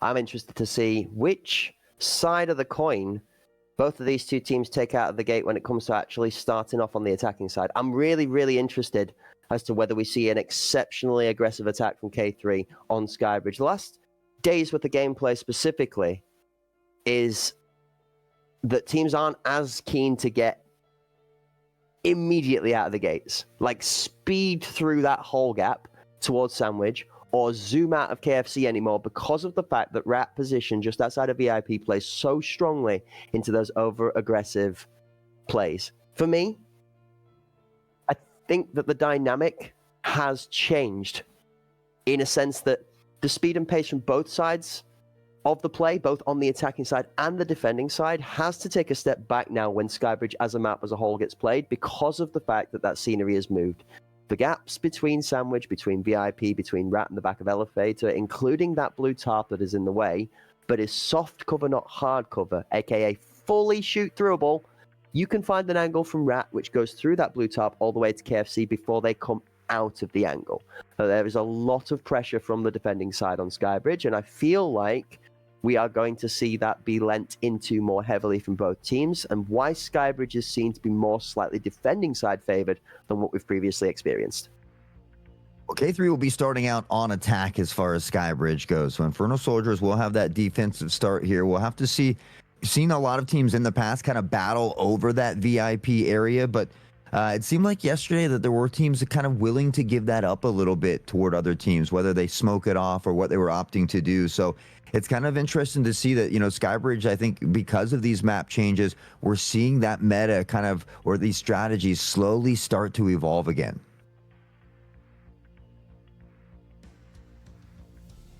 I don't know if it's down to strategy or down to the team that turns up on the day for this one for me. We've seen a varying form of K3. And we have seen a similar effect with the Infernal Soldiers, but I don't necessarily think that it's been the Infernal Soldiers that have been off the mark. I think it's more just been a case of that we've not seen such a combined force of consistency come out of the Infernal Soldiers on the day. Right? We've had X roster of 5 members, and then we've had X.5 roster of 5 members, and then Y.25 roster of... It kind of changes each time these Infernal Soldiers step onto the field. And I know you know me well enough, Port, to know that I'm always one for consistency. I like to see a team of 5 players work together for a bit and develop some synergy, get some chemistry going on so that the basics can be put to one side, and it's more about like how you execute as a team, how you're able to push the ceiling of your boundaries of actual skill and level of talent by working rather than an individual basis, but as a core unit. K3 have shown that certain players have hot and cold tempos when they turn up, that they don't all show up on the same day as consistently as some of the top tier teams. So that's going to be my deciding factor today. I want to see how many of K3's players have turned up to this best of 3 ready to slam. And if all 5 of them are there, this is a really tough ask for Infernal Soldiers. Like if 5 K3 members turn up ready to game, I think K3 have got this favored, but not guaranteed. If a couple of K3 members are slacking, I think Infernal Soldiers have to seize this opportunity you're talking about, from the revenge of not making that success yesterday. I think Infernal Soldiers need to put best foot forward here, and maybe even put home a convincing 2-0, like a solid 9-5, 9-3 maybe from the Infernal Soldiers here would really, really spice things up for me. Yeah, I mean, I have to agree. I think when you're playing with the same roster for such a long time, you get that comfortability. It becomes secondhand nature. You almost know, especially when you're playing with the same 5 various maps over and over, you know what strategy your team, you know where your teammates are going to be at any given moment. And when you start to add new players in, it can mess with that team synergy a little bit. So some teams have been able to navigate it well, though. I mean, we saw J4 step in and have a lot of success here today, but yeah, I think, what we're going to have to see that K3 team show up. We've pretty much seen them show up every time they come to play, except yesterday. I think yesterday was the first time that we've really seen them have some issues here and there. And against a team like the Spartans, I mean, they were able to take advantage of every little mistake and really capitalize on that map on Bay 5. So I think that K3 is going to come out with a fierceness here today. I think they've got something to prove, to let everybody know that, hey, that was just a fluke. We are here. We do mean business. And we've come to battle it out. I'm not sure battle it out is going to be a severe enough term to deliver the ferocity that I expect the Infernal Soldiers to come out with here. I mean, it's always been heat out of the gates. Gosh, darn it, one of them maybe not make it up to training in time and they get bathed in the fire of fuel of just the passion that is brought by the majority of this squad. I know the Infernal Soldiers was built from a group of people that enjoy playing together. Their team members and teammates are good mates, right? They sit in Discord and play other platforms and titles to various amounts of hours as well to their enjoyment. And that kind of a synergy really does normally pay you a benefit and a boon inside of a competitive scene and environment. You're able to handle discipline better, you're able to handle criticism better, and normally you're also able to come up with better strategies and in-game improvements on the spot because you're used to working with each other. I don't know what it is today about me. I've got this feeling in me where underdog teams today have got something to prove, because yesterday I wasn't impressed by the underdog teams. It was the old guard teams and the teams that have been at the top of their game for a while that really reasserted some confidence in us as to why they were known as being so dominant. I mean, my one from yesterday was Sicaria. Big improvement. Not perfect yet. Still a way to go from the old Sicario, but steps in the right direction. I'd like to see K3 or Infernal Soldiers, one of the two here, I'd like to see them really put a confident step forward home. I don't see this going to 3. I don't see overtime, actually. I think Skybridge is probably confidently K3s. Maybe 9-5 K3. I think maybe 9-3 Infernal Soldiers for our second map. Yeah, I'm going to go the other way. Yeah. I'm going 9-5, 9-3 Infernal Soldiers second map, and I think we see a walkover in map 3. I think. I thought you said we weren't making it to map 3. I think we are. You know, I think I've gotten something in my head tells me I don't. In my logic, I say no. We don't make it to map 3 at all. But my head says to me today, the way things are going, map 3 is almost guaranteed, and I think it's going to be a good one too. My only issue is yesterday on Bowl, Infernal Soldiers got 9-0'd. And so, yes, it was EPA, but I feel like, you know, Snorlax was on that marksman rifle, and I know you and I talked behind the scenes a little bit, not something that we often see on, but I know Snorlax kind of opened up 1-7, 1-8 yesterday. And so hopefully maybe not on that marksman this time, but I'm a little worried about Bull. If you think K3 has Skybridge very decisively, and I need to see a different team from Infernal Soldiers than I saw yesterday on Bull, because you got to be able to at least take one round away from a team like EPA, 1 or 2 rounds. 9-0, it's just not something that we see almost ever here. And so a little bit worried about Bull, but as we talk about, sometimes you have off days, sometimes you have bad games, and maybe that was just an off day for Infernal Soldiers. So I think today, because it is a best of 3, we'll get a much better understanding. I'm with you on this one. My hope is that you're right with what you say regarding Ball being, it was more an EPA factor, an Outcast.EPA factor, than it was more a case of the Infernal Soldiers letting the ball drop. I will say one thing, after speaking to Walker in a couple of DMs after the back of the match yesterday, their perspective of that match was clean.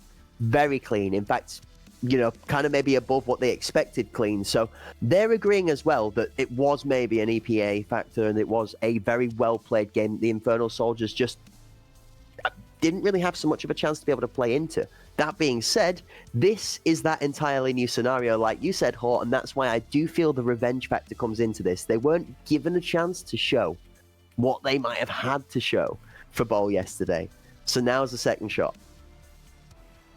I mean, hope so. I absolutely hope so. And, you know, I guess I'm looking forward to seeing if they are going to run that same composition, if Snorlax will be on that marksman rifle, or if they opt to change it up. And so all things that I guess we'll kind of be keeping an eye on. I know they are playing with, they had Envy yesterday. They've got Mr. G stepping in today as well. And you also talked about, you know, it can be tough when you're constantly putting in new subs and not continuously playing with that set roster. So all things to kind of keep an eye on as time goes forward.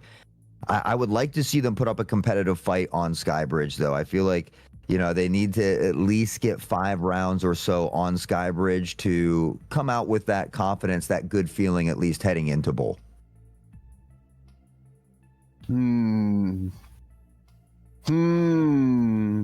Can we possibly go into Bowl with confidence after yesterday's performance? That's my problem, right? It doesn't matter how well you say to yourself, we're fully mentally refreshed, that game is out of our minds, it's thrown to the wayside, we're not going to focus on it. The second you step foot on that pitch as an Infernal Soldier with yesterday's match in mind, you're going to re-trigger that image. You are going to reconnect the dot in the mental pathway. It is what it is. It's about getting past it.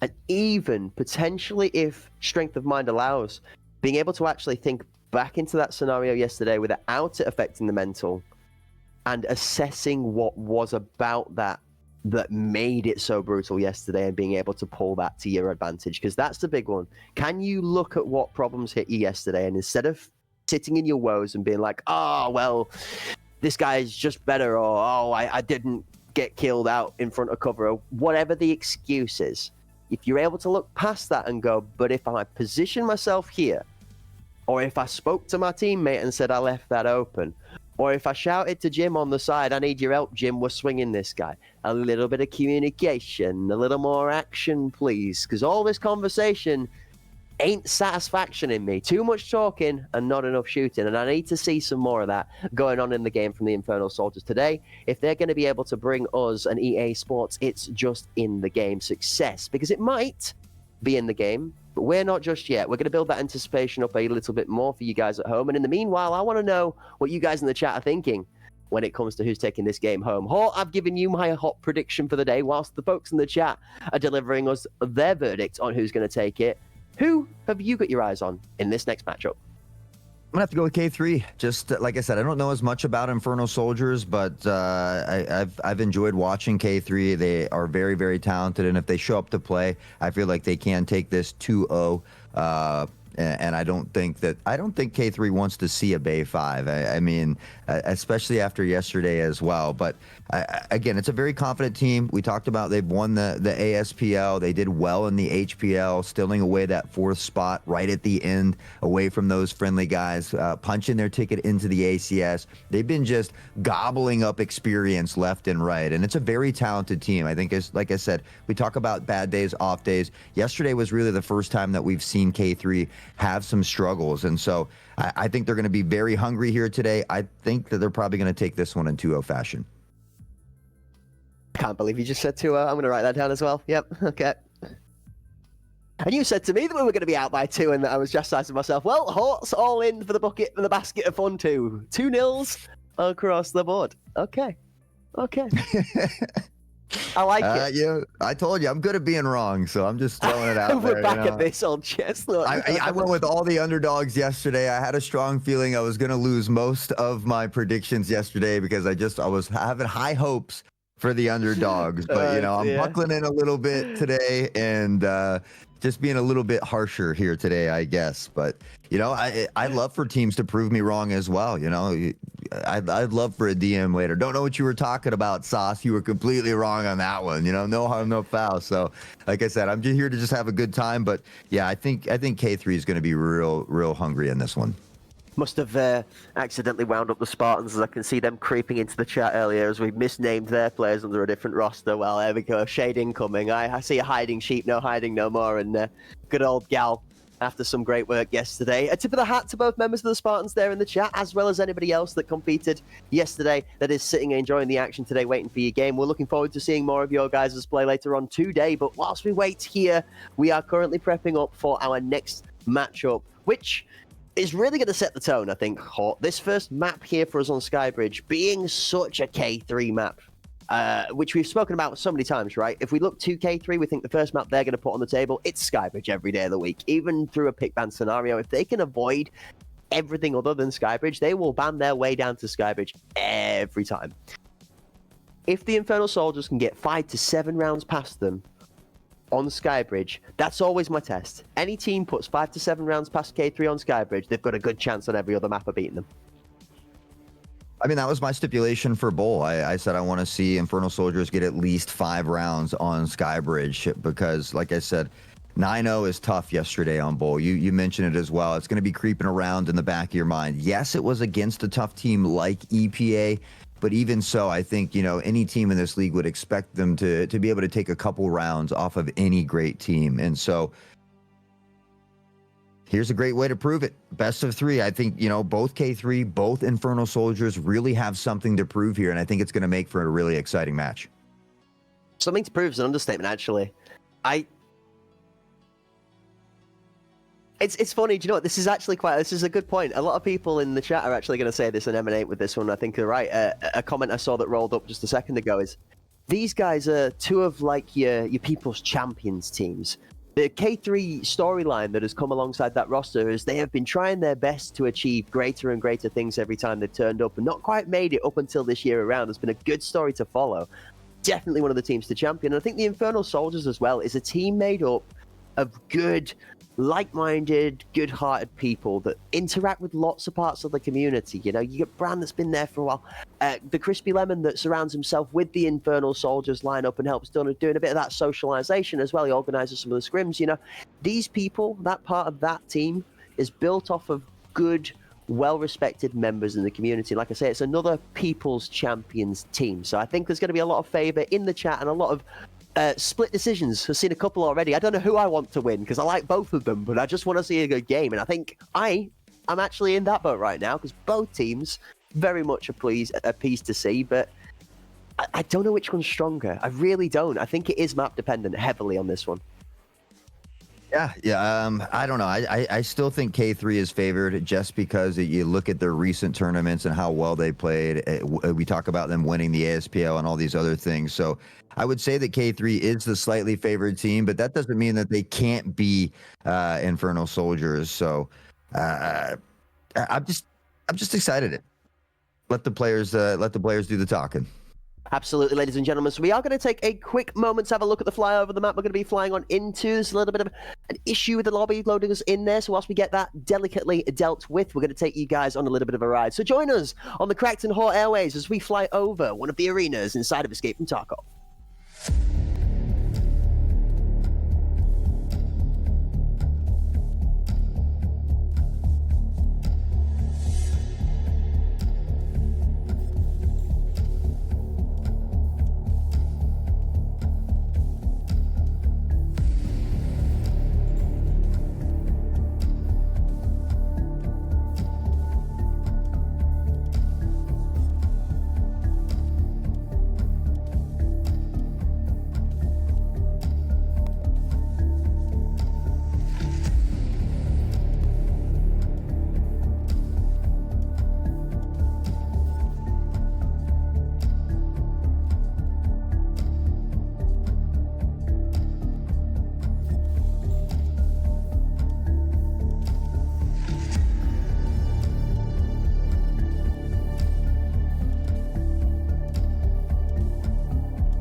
So, ladies and gentlemen, without any further ado or waiting, and apologies for the delay, thank you for your patience. We are here.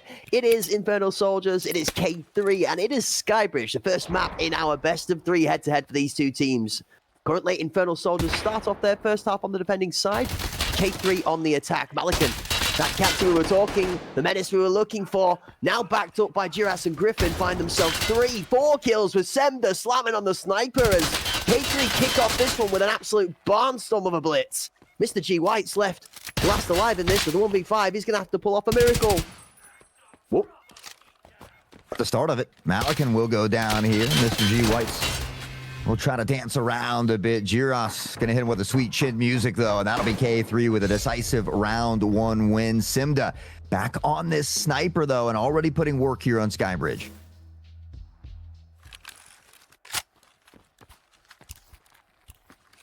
Util picked up off the table. On board here with Slick running the spear. The first half of the game for the Infernal Soldiers. Slick, a newer member to myself personally, for a name of familiarity. Not somebody that I've bumped into as much of a couple of the others, so always tends to be one of the players that I keep more of an eye on. Always curious to meet the new players in the scene and figure out what it is they are bringing to the table in terms of talent. We'll also Util out towards B-site again. You see that lane 1 pressure coming down very quickly. Semda just looking to try and peek, smoke, and punch his way through that of Snurlax all the way down towards spawn. 2 shots out, nothing finding a home just yet, but it's Griffin that's on the ground. Oh, trying to find a peek. Semda will eventually find that snipe onto Snurlax. Reynolds chops to the smoke, one lingering just inside the train car here. The device looking to go down. Jiras has to pop the reload, and now face to face with Vessel, who comes out on top. Semda continues to rain down destruction from above as Malikan will find Brand. They've got a player advantage. The device is planted, and now it's all down to Vessel.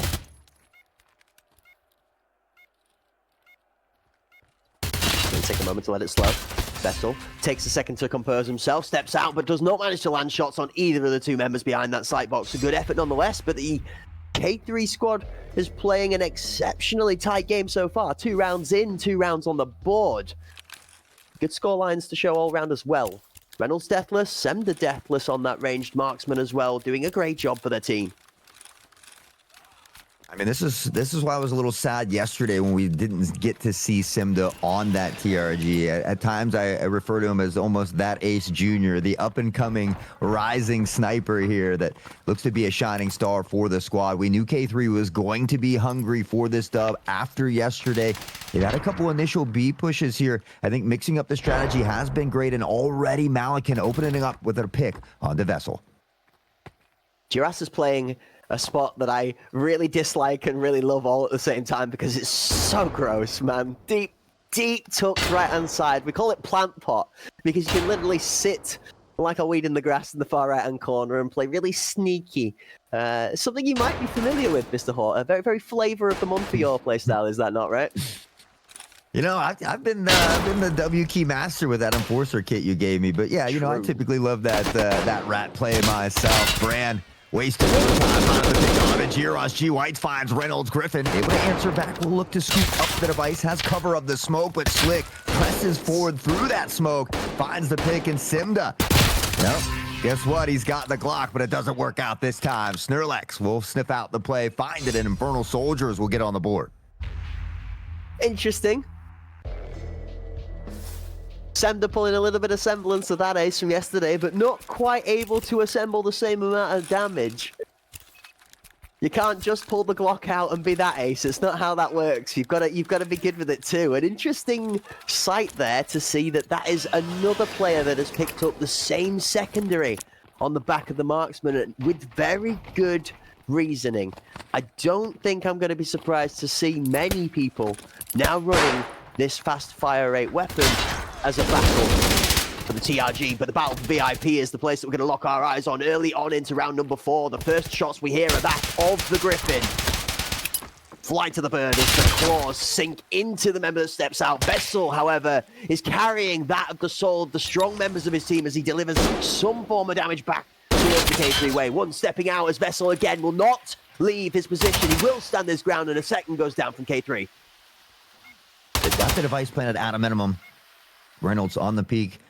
Doesn't realize there's one prone just on the other side of here. We see Slick in the background as well, and I believe they're just waiting for that smoke to dissipate here. They've got some nades of their own over the top, and now they're going to look to pressure on the site. 4 members still standing. Reynolds tucked in close, and now the chaos about to unfold. Free Fire doesn't able to connect, rotating around. Spots one, can't get it. It's G Whites finding Reynolds. 2 left to go. The snipe from Simda's good for 1 to bring it back to a 2v3, but eventually put down. Now Jiras has he got the Jiren in him? Not this time around. It's not going to be the Kamehameha he's looking for. It's going to be the Kamehameha as he laughs his way back to the bench after being knocked down. The Infernal Soldiers pull themselves out a second round as well, leveling the score. And the scoreboard looks quite relatively split all the way down from the top to the bottom. Interesting to see that it's Semda on the marksman. And then Malikan today stepping up for K3 so far, where Vessel and Mr. G Whites, 2 people I'm actually keeping a keen eye out to make the difference on both sides, are the ones that are currently fulfilling the roles we've been asking of them. Now, the question we've got to ask ourselves is who is going to be that secret sauce on either team? Which is going to be the third player that steps up for their roster to make the difference? Eyes on Bran and eyes on Griffin, both in certain places so far to make impactful kills. Back-to-back fights, face-to-face as White swings out. Sees the whites of the eyes of his enemies, but falls down in front of one of them. Bran claims Jiras. Griffin takes out Bran from the trade response. Smokes over sight as grenades are being thrown left and right with shots and spray for cover, just trying to get site access. That device planted now. 1 minute 28 reduced to 50 as Semda and Malikan reduced the remains of the Infernal Soldiers to cinders and ash. Oh, there's no time for breath. It's all gone in an instant.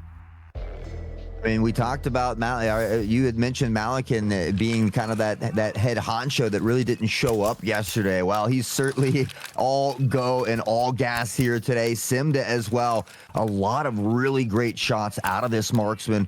And I mean, the first 2 rounds they had success on B. They were having a little trouble on A, but already going right back there. They have a successful round here again. And so we're going to see this confidence continuously grow here for K3. But it has been back and forth, and it's not been as strong a Skybridge performance as what we would have expected out of those from the K3 lineup when we were looking at this as their map favored. Snurlax is going to start us up with one of those pocket pinballs of pain as he drops one of the grenades onto the head of one of the main gunslingers out of the lineup of K3. Griffin now wingless. No flight of the eagle this time. Doesn't connect on the first shot, but again, they get this plant down with relative ease. Reynolds makes sure to put it out in the middle of the site here as well. It's not that typical default plant. It makes it a little bit easier to deny that defusal from VIP, from Sandwich. A lot of spots here, so I like the decision-making thus far here from K3 in these last 2 rounds. The slightly slower approach onto site gets the plant a little bit less quickly delivered, but with a lot less losses and numbers as they get onto site. Now the response from the Infernal Soldiers as they step up 2 from the left-hand side of the site and 2 through E-Box. They actually trade 2 for 1. They give themselves pressure to defuse. Semda for 1, knocks down one of the covering members. Now Malikan picks up the bomb diffuser, and the K3 remaining duo delete what's left of the Infernal Soldiers trying to defuse on site. 4 again that round for Malikan as he is now up to 10-3. Simda 6-2 just behind him here, but K3, everybody kind of filling that role nicely. Reynolds being kind of that entry on the way in, and hasn't necessarily got a ton of kills yet, but has a lot of great plants here on this site as well. We talked about it being out in the open. It makes it that much tougher for your opponents to kind of tuck in and find that defusal there. So they double the lead once more. They've guaranteed themselves a tie at half. We'll see if they can get anything extra. It's an interesting approach. I actually like the way K3 went about that. They sent the first member of 3 in to try and see if they could test stopping the defuse. It didn't work, but then they followed it up with a double push. We're going to talk about that in a second as Vessel gets a really aggressive challenge down lane 1 out of red, and that actually falls in his favor. He now gets to swing left 3, no pressure on the right. He gets the second, doesn't quite get the third, but the bomb close to sight, and B2 is actually going to get support from Jiras now. Lane 1 comes up to help out. K3 start to swing this one back in their favor. Reynolds looking for the wall bang. He gets it left to right. Go buy yourself a lottery ticket, Reynolds. That one's a bit of a favorable one in your hands. What is that? That's just tough if you're Mr. G. I mean, you gotta just put your head in your hands, like what just happened there. But you know, sometimes you gotta pull the rabbit out of the hat. K3 looking to do it on Skybridge as Jiras will slowly crab walk forward here. We can see that rotation on the minimap as well. And for Infernal Soldiers attempting to mirror it, but they gotta be careful because Simda is putting bullets downrange. Yeah, might have to change his name from Ryan Reynolds to Mr. Fantastic, as he did manage to find one of those wonderful bullets to be able to make that one work. Mr. G. Whites is going to be feeling a little bit roughly done by, but right now, Slick's left all on his own, all on his lonesome, ready to run into the scope of Sender. Actually, Slick makes the play huge as he needs to. Dips, ducks, dodges, and dives around the bullet from Sender, and matrixes his way through to removing that device planter. The bomb does go down crucially. Just about a millisecond away from denying that plant. Now on a 2v1, he has to create some space here and look to hunt some of these players down. You can see the other player in the background, though, can just be patient in VIP. That's Jiris. He can really wait this one out. Slick does find the kill on the Simda, though, and now it's going to be Slick who's on the hunt. Again, look where this is planted, though. You're going to be very vulnerable here out in the open. Slick will have to hop off, and now again, he can just fall back. Jiris can play this time. There's no longer enough time to get to the defusal. K3 will solidify a winning half. Slick, the consolation prize on the way out, but it's just not enough. Honestly, well played for both members left alive there. Jiras does one thing that I wish we saw more from people left in a 1v1 contesting that bomb. We'll come to that in a second as we get to nip quickly back into the instant replay with a great two-piece there out of the start from Vessel that ends up earning the round. Looking like it's going to be an Infernal Soldier's favour, and then this here, poor G. Whites. Sayonara, sweetheart. That's just not something you want to see happen every day of the week, is it? Poor man just gets so unfortunate there. But no, Jiras does the crucial thing. On the 15-second mark, when the first defuse comes through, Jiras does not risk that the audio will force him off the bomb. He makes sure to pre-fire through the angle, out of VIP, so that there's no other choice. Hold up, this isn't a replay. This is Vessel back at it again as he nails the first crossing right to left into B4. Talk about threading a needle with a pixel peak. I mean, as the opponent is running across as well, Vessel has been on target here today. Unfortunately, it's only got them 2 rounds thus far. They're hoping to get this last one in the first half. It starts with a nice pick from Vessel. Now, Slick getting one as well. Simda still up top. Will be taken out by Snurlix. Griffin's gonna almost have his way with Vessel. Instead, Slick steps and takes the trade back in their favor before Vessel can lose all of his life. I thought Griffin had got himself a little piece of magic made up then. Through the smoke, he almost deleted Vessels. We sit just over the shoulder of the remaining member of Malakin. He's playing Smoke and Mirrors right now. He's playing the Rats game hot. Is it going to full sell? Can he wait here long enough to throw enough members of Infernal Soldiers away from the site to be able to get a plant down?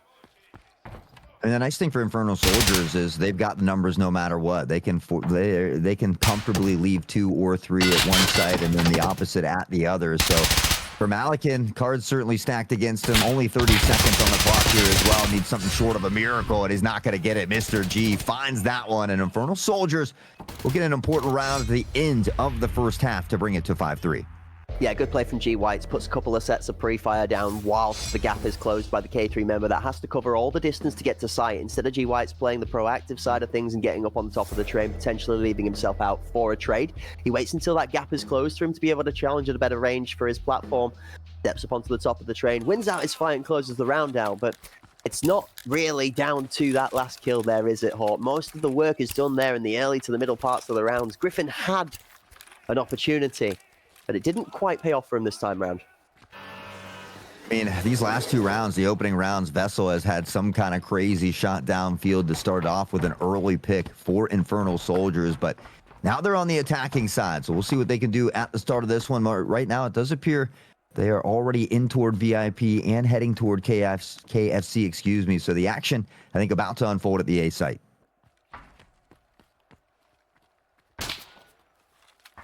My eyes slowly keep drifting to that number 5 player in Malakin as well, because there is 0 pressure towards that flank, and the one thing we know Malakin to do an exceptional job of is reading timing well.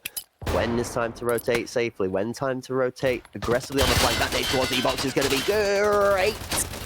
Slick claims himself one. Semda falls over to the bomb.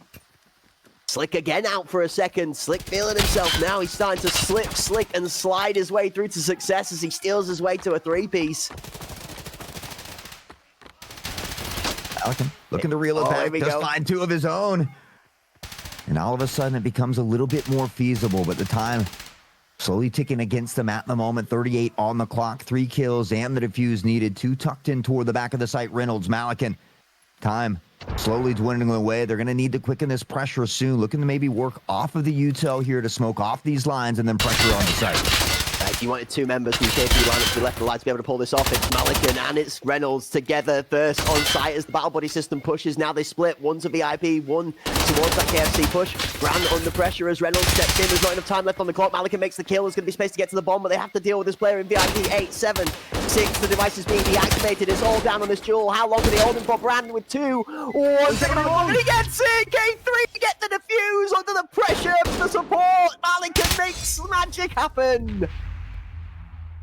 I mean, just great shots there, holding that player into VIP. And unfortunately for Brand, he expends his last bullet there and has to dip back in for the reload, allowing that defusal to come in. K3 sneaks away with a big one there to double the lead once more. They're now up 6-3.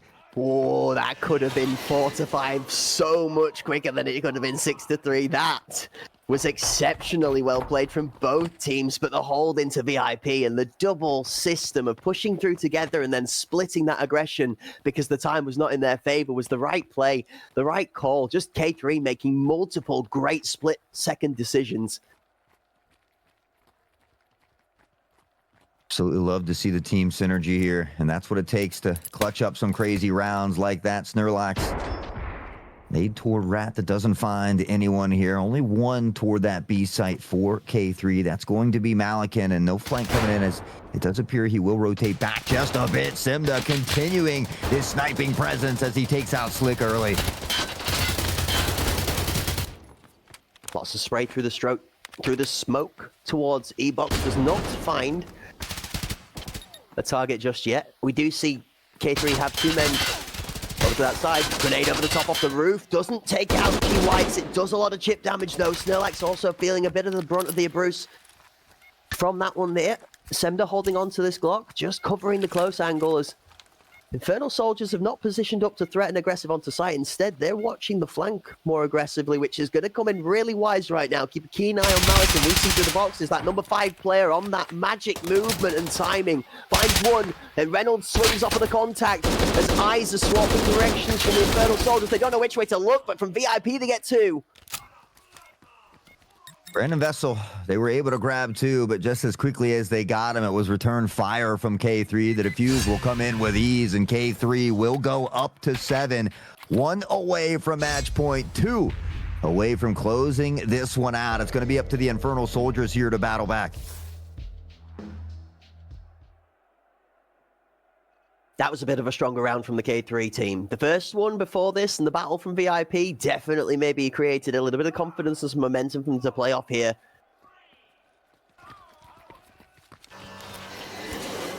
You see them quickly talking between each other in the spawn. You can see as the models look towards each other, they're just having a little conversation. I'm going to work over this way. I'm going to be throwing a smoke over here. At some point in the near future, we're looking forward to maybe some of these teams creating a little bit of content and showing us maybe some comms videos so we can get an insight as to what goes on behind the scenes in the teams when they're figuring out what to do. On the Semda gets a great lineup into Slick. That's a dome split in 2 that you're looking for from K3 for success. The opening picks that lead to that success, and Malikan, a dirty 2K from downtown. He's going to deny the device there as it falls to the floor as well. The intel goes out, and the rotation comes in for the time being, but they are stacked in this player advantage. Malikan's going to let the gun sing one more time, and it'll result in the death of Vessel. Well, Malikan's on for 3. This is the Malikan we were looking for. This is the K3 that we had seen that had done so well in the main season, working by walking behind the lead of the main man himself. Bran, as exceptional as he has been recently, there is just too many problems to have to deal with, and K3 are going to close out the round. Malikan manages to work his way to a 4th. And boy, oh boy, is it starting to heat up for K3. This, oof, crispy. Crispy indeed, and you get that snipe onto Slick, who's kind of been that shining star at the moment with 10 kills already. You combine that with his nasty double from Malikan, who goes on to get 1 more from the train there, and well, it just spells disaster for Inferno Soldiers. They're going to need everything they got because it's going to take 5 rounds in a row to push this one into overtime. For K3, 1 more to close it out.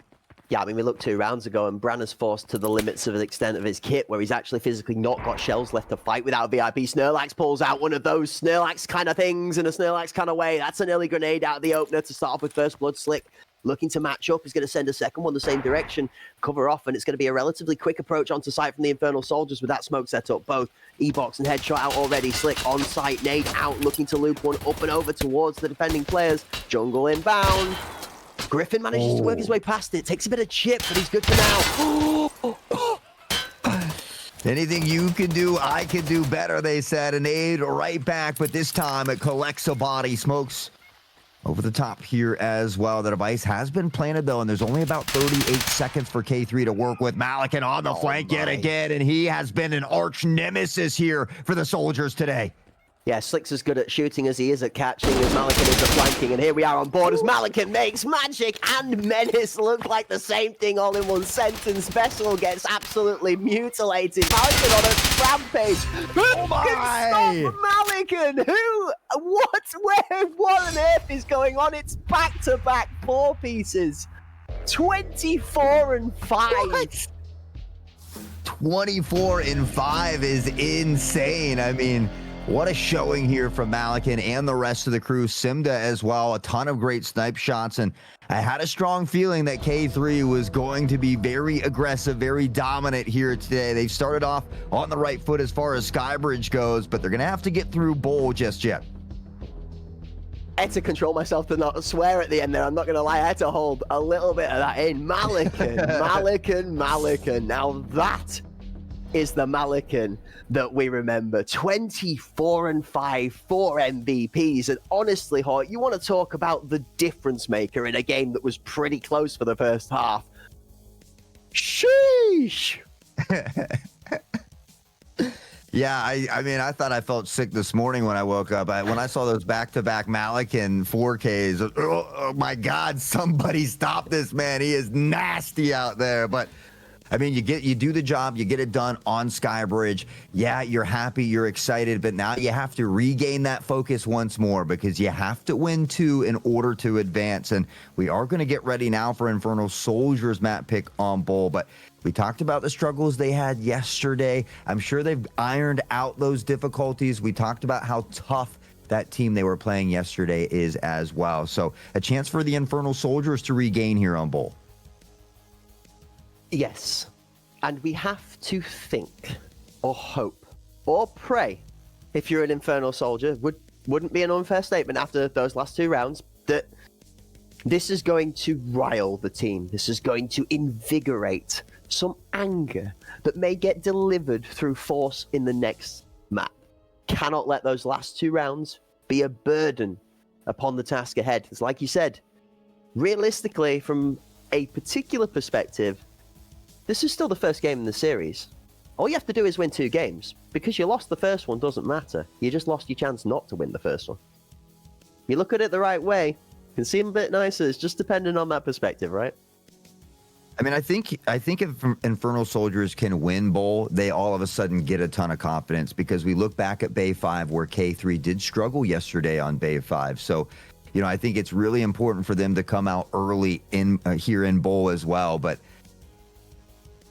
Malikan, Simda, they are looking nasty today. You take that from Skybridge, you head toward Bowl, where it is Malikan always plays well on Bowl, it seems. Simda is sniping well today, which could be a big factor on Bowl. Fingers crossed. Again, I love best of 3s. I wanted to go all the way, but I mean, again, I strongly felt like K3 was going to be able to 2-0 in this one, and I'm certainly not backing out of that now. There are a couple of factors that we're going to look at for Bowl, actually, that I think are very crucial. I think you've already jumped into this a little bit, giving me a head start here almost. The Bolty factor is going to be a large one. How effective can Semda be? Are we going to see Snorlax on it again? Remember, that was something we had from Bowl yesterday as we saw him. I don't think it's the best version of Snorlax personally, but if that's what the team's worked to, and that's what they've prepped for, then that's what we're going to see them go to. So I am curious as to what their idea for that is. We will talk a little bit more about the next map in a bit more detail in a moment, though. For now, we're going to give you guys a moment to rest and have a second look at the amazing action from map number 1.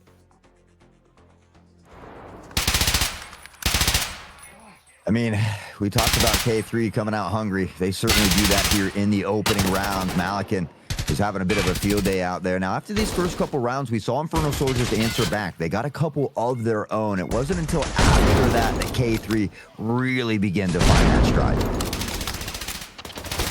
Sender and Malikan, they're pairing together. It's Malikan in the thick of things alongside Slick and Vessel. It's Semder. This, honestly, Vessel has got to give himself a pat on the back for this map.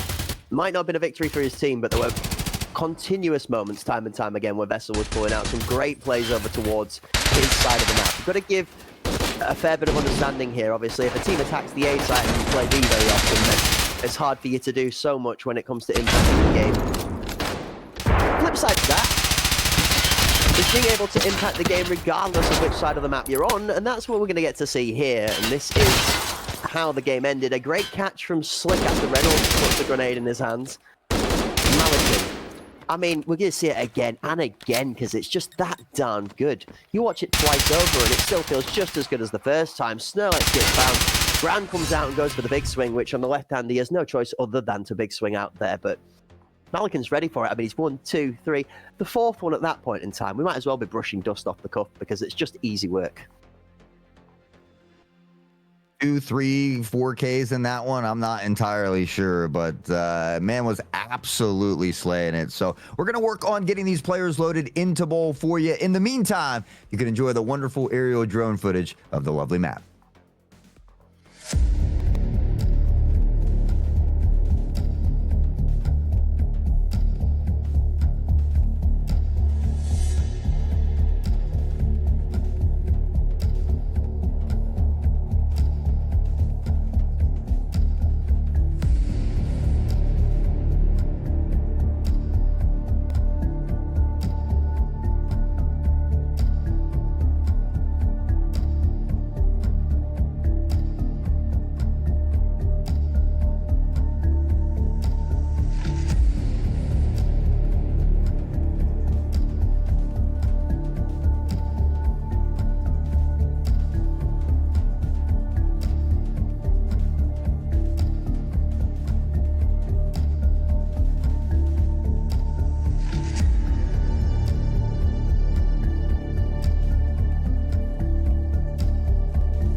Well, ladies and gentlemen, welcome back. Here we are, right on into the action again. This time, Infernal Soldiers and K3 are back at it, but it's a different type of scenery. This is map number 2. This is Ball. K3 have the advantage, but Vessel's got the dome of the captain right out of the gate. Snorlax played a little bit of bowling alley down towards Generator's going to claim one with a grenade. 2 go down quickly. The third as Griffin responds onto Vessel from Generator. Duras, a little bit of response of his own as another long grenade past Headshot. Doesn't quite claim the life of Duras, but does a good bit of chip damage. See Griffin down in that prone position on site here as well. Simda kind of lurking over toward that B site here. Potential flank could come into play, but doesn't want to get too overzealous yet because the Infernal Soldiers have not made their way onto that A site just yet.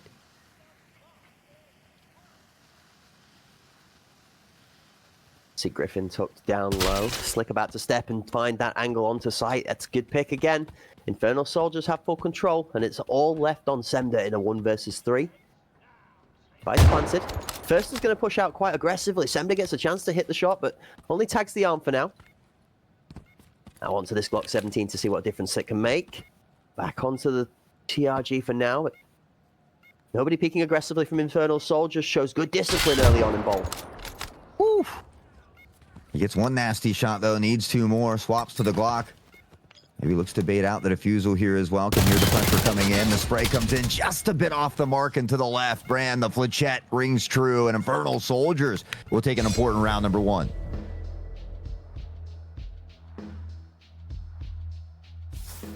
I'm not saying anything yet. We're not cursing it. We're not casting it. We're not blessing it. We're just going to let it play out. This has to be an Infernal Soldiers victory. A convincing one, preferably, if they're going to look to this best of 3 with sights of a success. K3, however, already have gathered themselves a good position, but they do find themselves under a tougher challenge here out of their home turf. We know Skybridge is an environment they love to play in. Bowl, not necessarily one of their more favored maps, so Infernal Soldiers really need to make this one count. A marksman on the side of Infernal Soldiers here. Snorlax back onto the scout. Nade in hand, had a successful one earlier. This one toward Jin, but K3 not going to make the same mistake twice here. And with that, we will see Infernal Soldiers begin to back off. They're going to find Malakin with that nade from Slick. Simda will let a shot ring out, but he doesn't connect as well.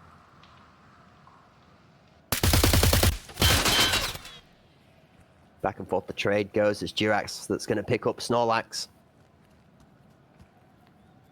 Reynolds tucked deep into the shark position. There's going to be catching Vessel off guard. You don't expect him to be here at this time still. Vessel's going to be really careful. He's not going to get any further down that lane as Reynolds is going to find the timing sweet and sound to take out the knees. G. Whites plays a better positioning on the headshot angle, making it harder for the shotgun to do the damage. Picks off the kill and the trade back into Reynolds. G. Whites, Griffin, both able to find the pick a piece here, though, to keep it a 2v2. The device down in a slightly awkward spot, but these smokes are going to make it a little bit easier for them to retrieve. Simda on this flank yet again, and they have to be aware that Simda came from here last time as well. Now, that device hasn't been planted just yet. It does get scooped up, and now they'll look to put it down on the A site. Again, you hear the rat-a-tat-tat of the shotgun in the background, and it's going to claim a life. Griffin takes out G. Whites. Slick almost manages to get a good trade back off, but left in the 1v2. He has to change his attention towards that of the member jumping to site. Device is planted, but now Semda's going to get time to be able to defuse this. Slick needs to get up in time. He's going to find the angle to be able to get the kill. That's the first down. Slick, crucial pick on site, manages to knock off the defusing member. Now Griffin, with that shotgun, he's just going to push the advantage himself. He's going to take the fight to Slick, and he's going to slam the Piranha shells directly through the body of the remaining member of the Infernal Soldiers. This score now tied back up as K3 defused the bomb 1-1. Griffin up to 4 kills here already, and doing it on the Enforcer class nonetheless. He tried to bait him out with that fake defuse there, but we saw, I mean, Infernal Soldiers didn't bite, so he did what he had to do. He pressured forward, he found the kill, gets the defusal, and K3 will find themselves tied here on Bull.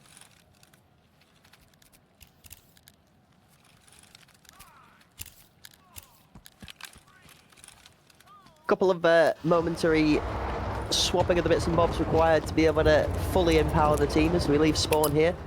K3 just deciding that the settings on their computer has not collected them their favorite flavor of crayon, so they swap those about and get that sorted. Meanwhile, smokes up top med.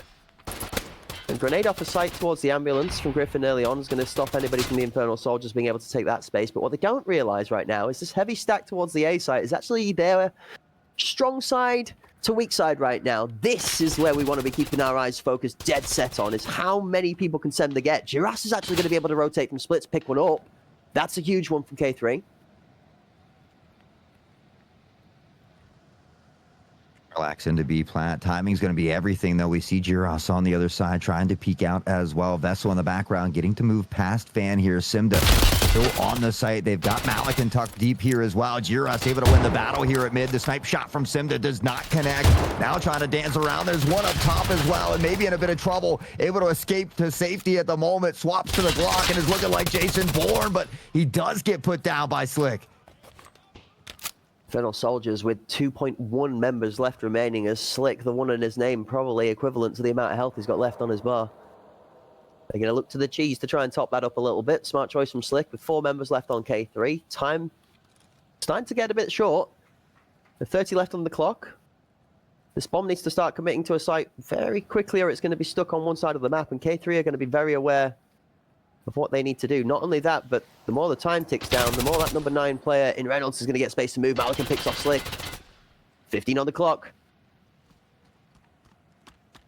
A little time to work with. Brand does find one, though. The flick of the wrist from Malikan, able to get one as well. But now the device is down up top. Even though Vessel finds the pick, there's not enough time. It doesn't matter. Giras lurking here at mid for his 5th kill, and K3 will take the lead for the first time here on Bull.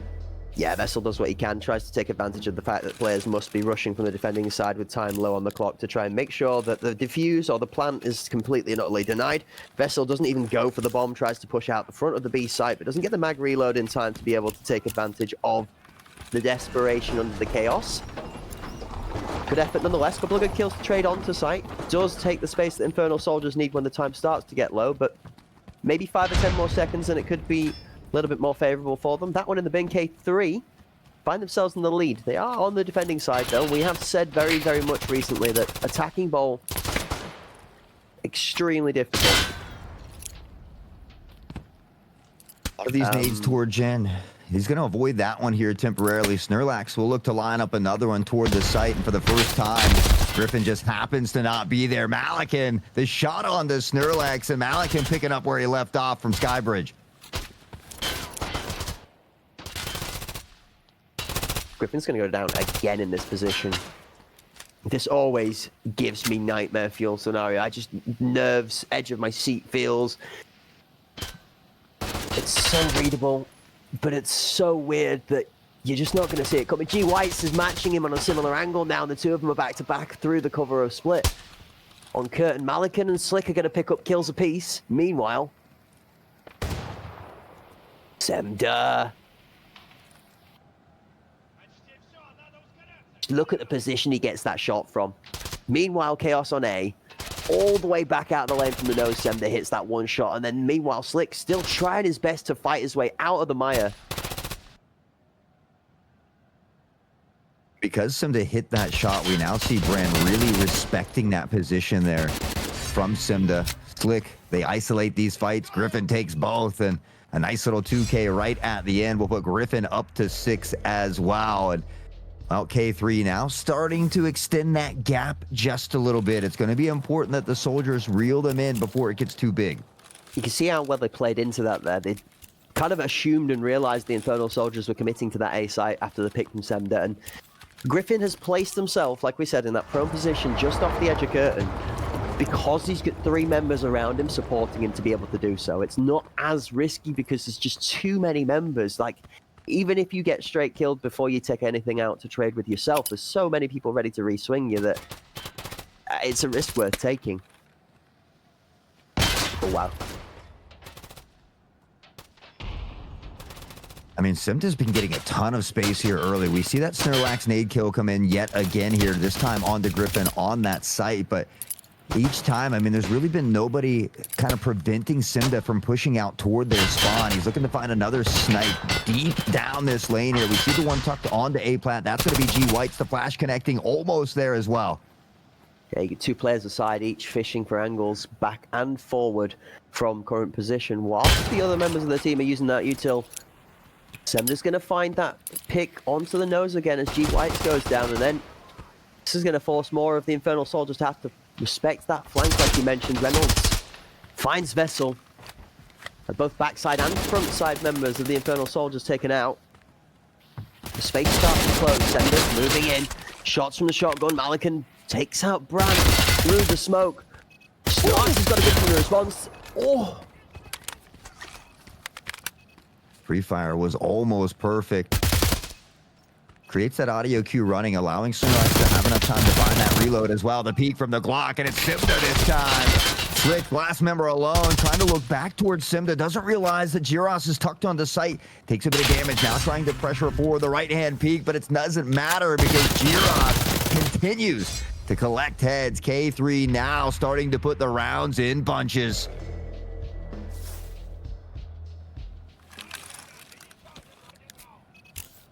Trying to assess where the Infernal Soldiers right now are struggling to keep that pressure to get this bomb planted. We've seen them onto site 2-3 times now, but that final step through the curtain or from generator onto site itself is just not coming through. Mostly it's some insanely good work from Semda. The flank has become a threat very quickly in the last couple of rounds due to Semda being able to alleviate a lot of pressure from the first early pick. And again, look at where Semda is out in the 90. Infernal Soldiers haven't got anybody deep, respecting the fact that this member is playing so aggressively off the B side. What? Snorlax with a great nade forward though. Maybe it's go quick instead of having to respect that flank. That's a good way to approach it. I mean, how many nade kills does Snorlax have in this one? Already a ton here in the first half. Unfortunately, they haven't been able to convert toward round wins just yet, but this one's certainly looking very strong for them, as they do know that one is tucked toward Jin. They're actually going to back off a bit here as well. They got Simda early, and so I think maybe aware that he is that B player, and it might be open for him. Malikan's going to catch him on the rotation, though. Yeah, they do an amazing job of reading that pick onto Semda, just in the same way that we were looking at it for the pressure from K3's side. Instead, it works for the Infernal Soldiers, and now because they have managed to create that opening, they alleviate that pressure, they move around the nose, and everybody from K3 feels a little bit loose. Then why are we rotating to have to match it? We're normally winning in this favor. This is a great response from the Infernal Soldiers. They kite in that aggressive flank. They think, and they let him think he's got space to take it. They get the kill, and then they rotate away. And you were right, by the way. Snorlax, just the fact finder for you. 3 of 4 kills so far of Snorlax's 4 and 5 are with the grenade. 75% of his kills with the utility is an exceptional performance on that util. That's a great early nade from Chiras. Dirty, dirty, dirty. And they lose Vessel and Slick. That's going to make this round significantly tougher. Reynolds pressing forward here and is going to find Snorlax. Now they've just got 2 members. Meanwhile, K3 has all 5 standing. Yeah, Reynolds takes out Snorlax and then gets to look at his teammates' damage that he'd done. Oh, Semda's still here in the angle, lurking out in the 90, and the bomb walks straight on into the crosshair. It's not going to be Semda that picks up the last one. It's Reynolds from behind with the shotgun, but K3 starting to really put their foot down here.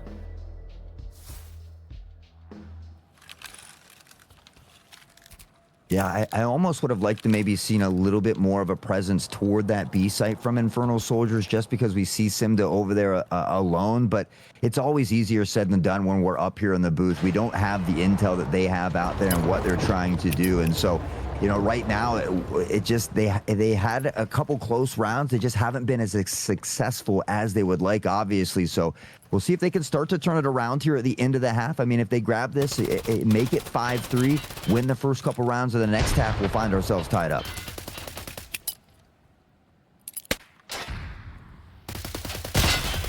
That nade over the helicopter almost finds its mark.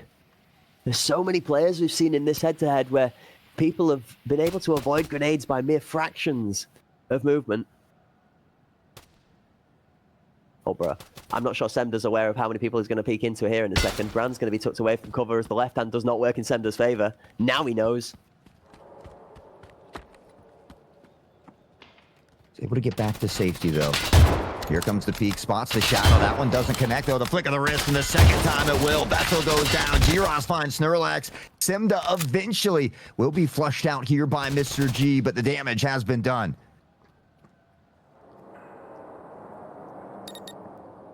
By being planted, Malikan is not quite going to be able to see where Mr. G Whites is before he can get that pick onto the bomb. 3 versus 3. 45 on the clock. The Infernal Soldiers find themselves in a good spot. Bran has managed to get off-site with this. Slick for 1. B-Plat pushes round, gets himself across Bran's line of sight. Ooh, double swing. Bran needs to be careful here. Manages to kite it away. Smart play. Reynolds there as well. Mr. G from up top is Jiris to answer back. 10-3, make it 11-3. He's looking for a 3v1 clutch. It all comes down to this. Pressing forward, is he aware that Slick is up there? And now with not enough time, he's going to have to stick to defusal, which means he gets shot in the back. And then the Infernal Soldiers will get a very important round here to close out the first half. I'm really delighted to see them actually close that one off as well. The gunfights didn't go in their fashion or in their favor, but what they did do is continue to kite further back, away, further and further from the bomb with the fight, clearing that space and burning the time down as they were able to progress. And in doing so, they gave themselves the chance to make it irrelevant whether that final fight is won or not, as time had already run out. Good round from the Infernal Soldiers, a good plant, and then a good post plant. Sees them close the gap to 2. There's still a lot of work to be done to be able to keep this one relevant. We swap sides. We'll see exactly what K3 will have in store on this attacking side. That nade dangerously close, just over the head of the Vessel here. It does get a little bit of damage, but not much off the top.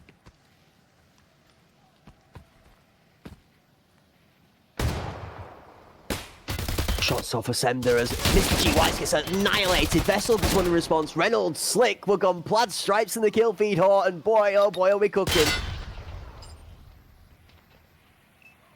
See if they can continue to cook up a round win here. Bran will eat a little bit of damage from that. There is a flank coming in here from Bran. But we take a look at that mini-map, and you can see Simba is there, looking to hold that pressure.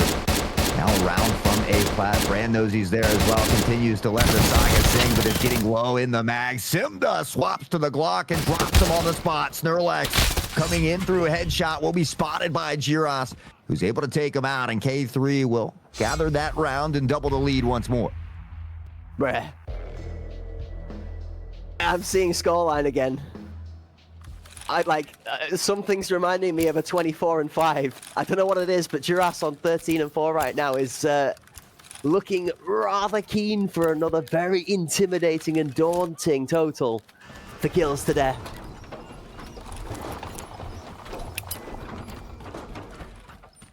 What have Infernal Soldiers got in the tank? Are they going to be able to pull this back? Are we going to see a map 3?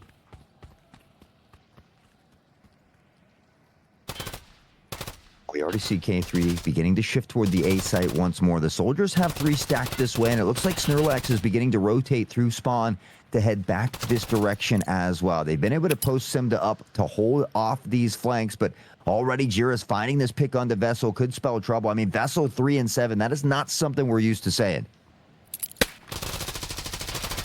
Not something we're used to saying is crazy comms in this scenario as bombs go off, guns go off. We see 2 blue, 1 red in the feed as all men bleed, be it Titans or simply gamers. Snorlax is going to claim himself a good pick onto Malik, and the captain goes down from the K3 lineup. Semda, Griffin and Reynolds left to try and deal with the fact that the bomb is stuck in no man's land.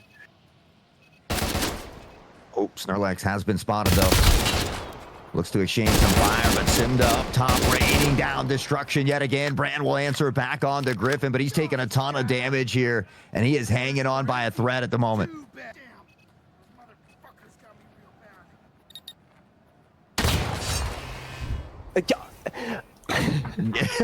I heard the sound of the bomb being diffused, as then I heard the instant slam of the bolt as the heartbeat and then the sound of the drum came together all at the same time to end the round. It's another K3 success as they move themselves 1 short of map point and 1 short of closing out the series here on map number 2 and Bowl.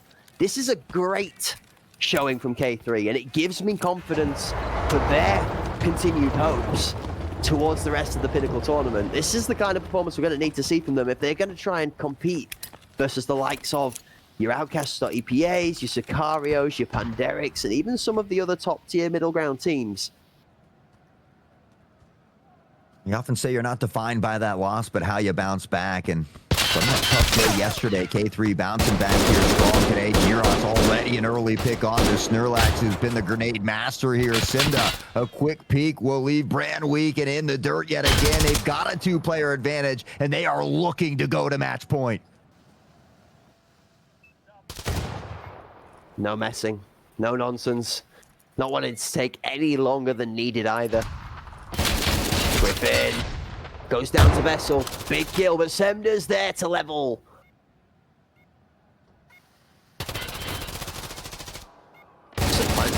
Vessel's going to get annihilated, though, as Reynolds is just waiting for the next problem to turn up. Semda does the chip damage needed. Slick's all done and spoken for as Malikan comes in to clean up the mess. It's a 9-3 on Skybridge. K3 looking for similar results here, and they need just one more round to make that happen. They're playing well on this attacking side thus far. Infernal Soldiers, again, at risk of being knocked out here. And for the second time here today, they're going to need to get 5 rounds in a row if they want to see overtime. I mean, this would be the beginning of an infamous comeback to be able to pull this back from 3-8. But I think, like you, Hawk, if that's our mentality, we might just have to be a bit good at being wrong again. Because it does feel like with Vessel's health chipped to half already, and the smoke coming up over the curtain, the K3 are just going to use that brute force and ignorance approach when they get to that match point that we see so common. It's just all authority all day long. Semda standing on that all-day position, looking Snorlax dead in the eyes and saying, "Come and challenge me."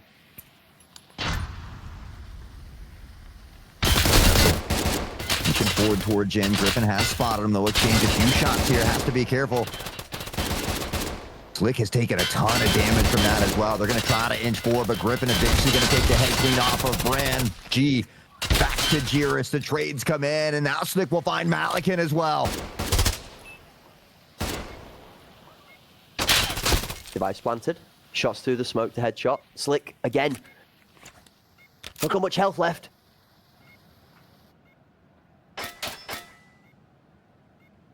Jiras creeping through the smoke from this overhead position actually tells us all we need to know about this story. Griffin not going to need to get involved unless Jiras goes down.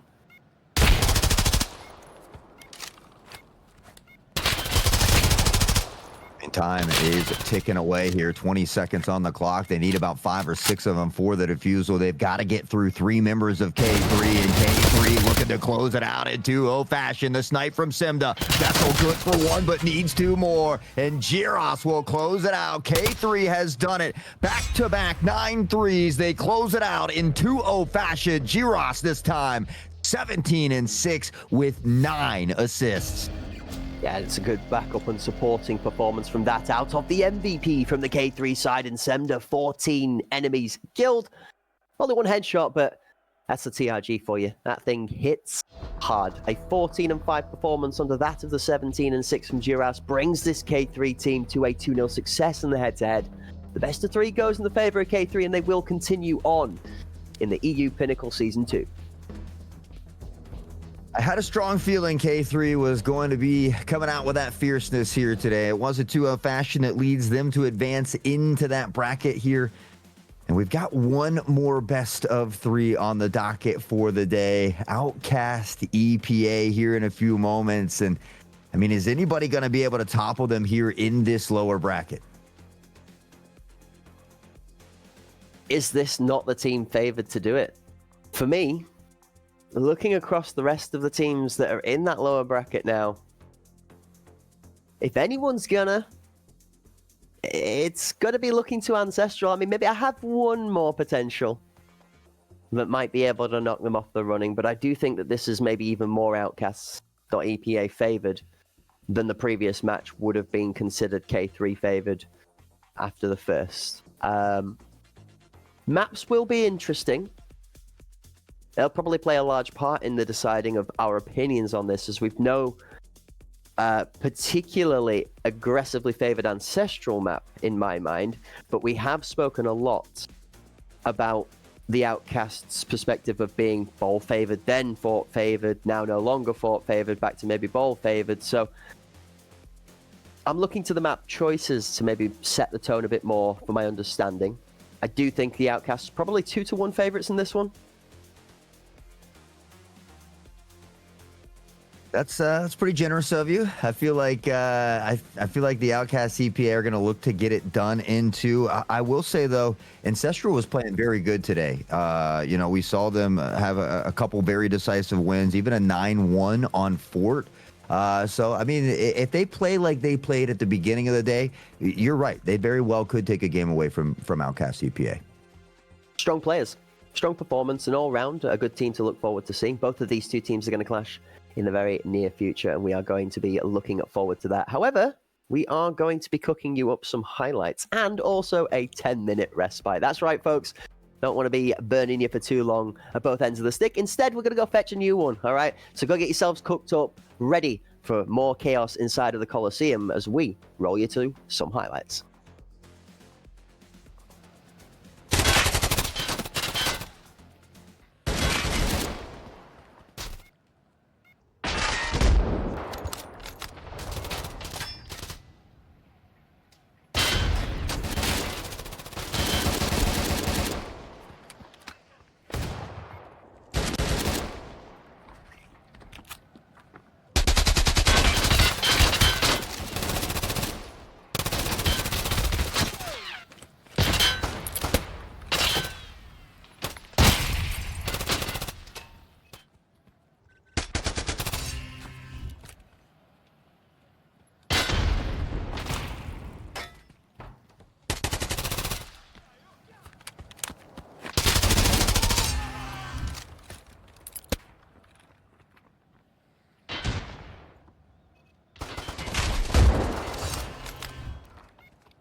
Hello, ladies and gentlemen, and welcome back to day 2 of the Hunt Premier partnered up with Battlestate Games' Pinnacle EU Championship. This is the second time we've brought 8 teams from the EU region together to battle off for the title of Pinnacle Champions, and with our returning champions Pandemic Apex already doing a great job down their tournament route, we're looking to see if they can maybe convert on a second successful championship title. That, however, is something we're going to settle next weekend with 2 more days worth of action following this week's conclusion with a final best of 3 rocking out right now. My name is Cracked Wisdom, sat in the booth with all of that balding truth and knowledge to help guide you guys through the mist and the mire of the arena. Now matched up with my main man on my right hand side, always helping me out in the casting booth. That is Hot Sauce. Hot.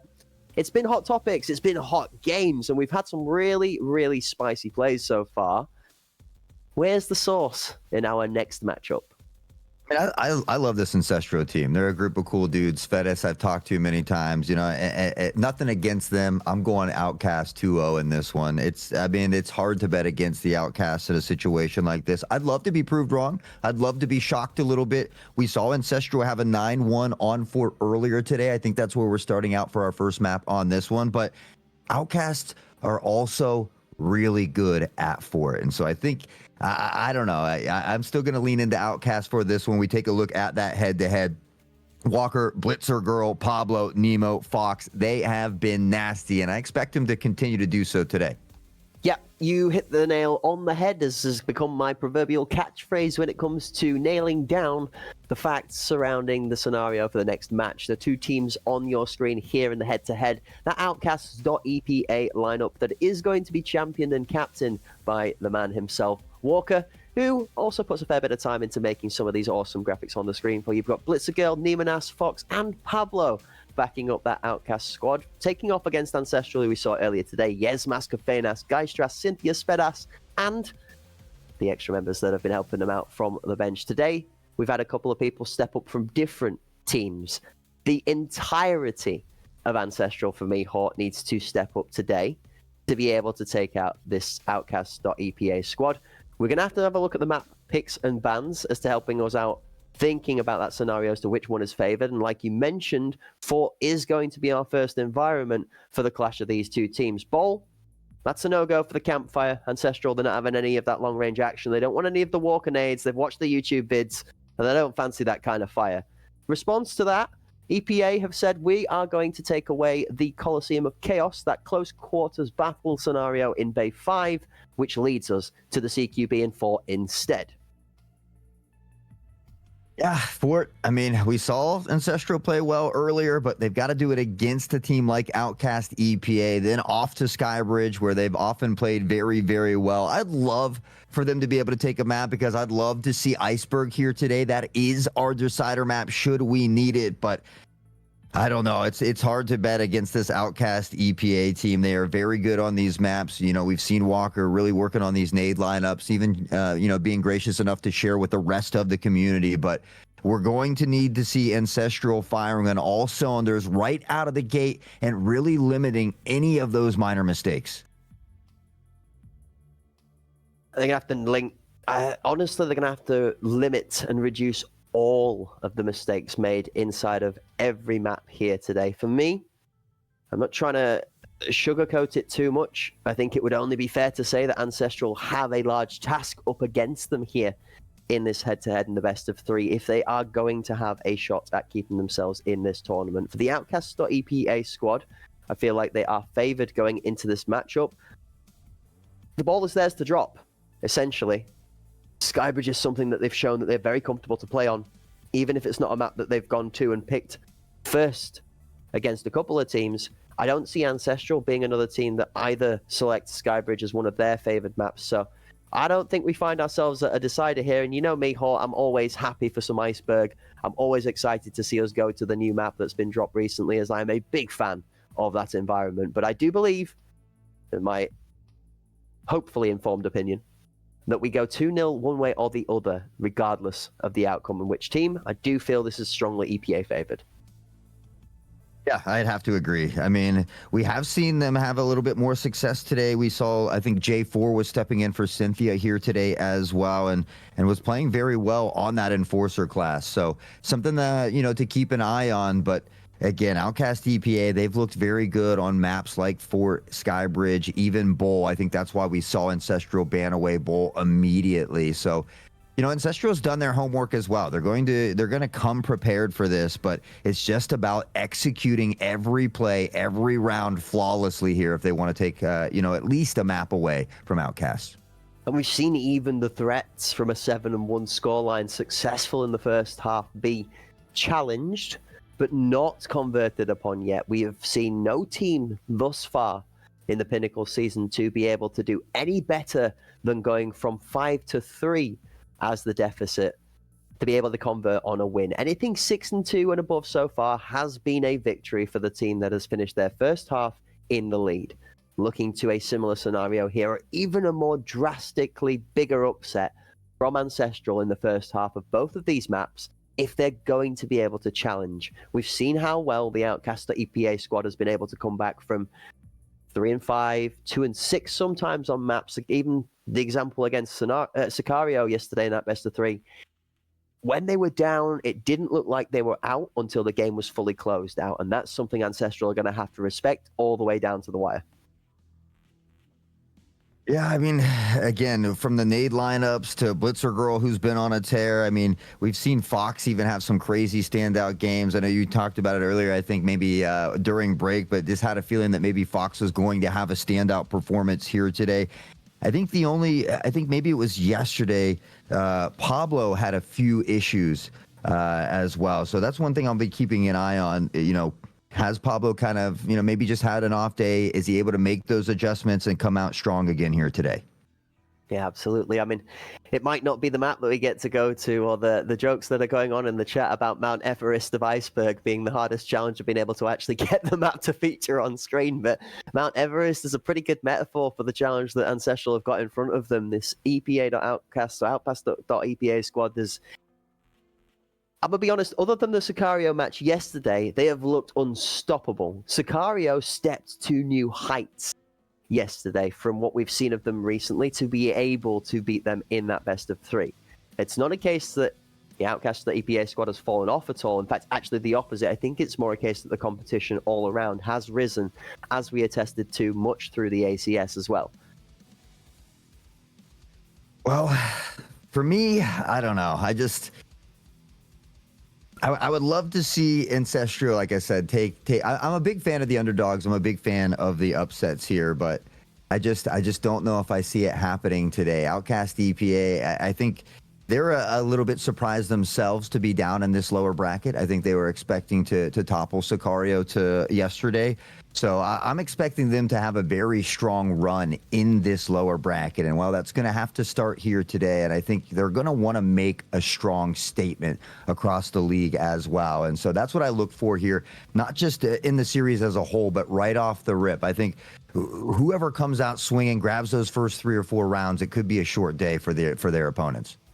Absolutely. And I'm actually really curious to see which one of the two teams takes the first couple of rounds in this. We normally say we wait to like the halfway point or maybe the first couple of rounds of the second half to decide this.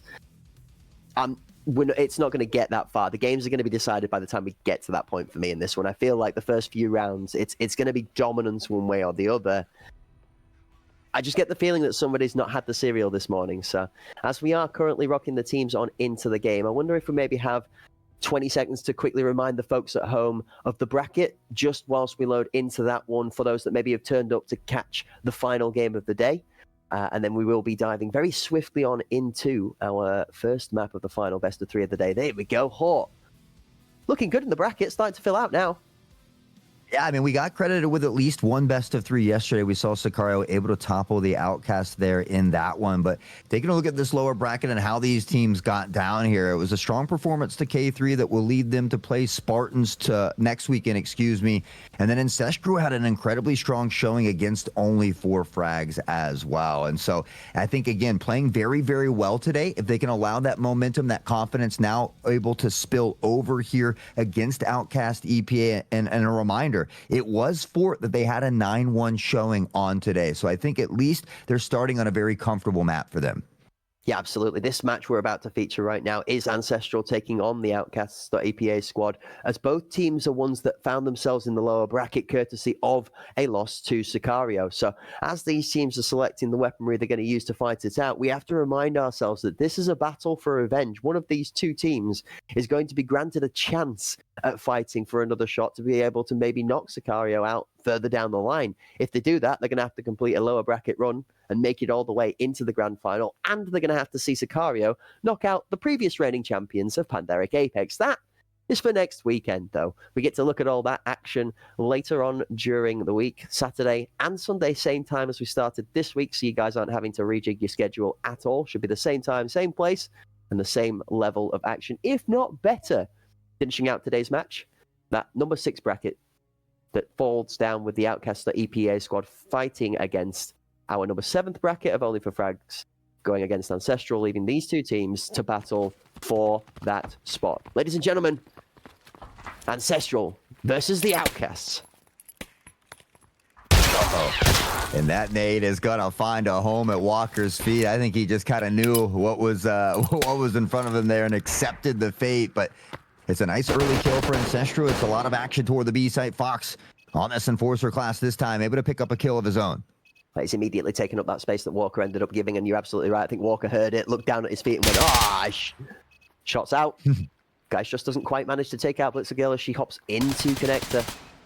Big swing moves from Svedas, manages to then annihilate and isolate Fox out of the backside of that position where they had removed Walker from initially. Now Ancestral with B, ramp access, move on. Kafenas into Blitz, Svedas to Nemo. Pablo now the last lone, remember.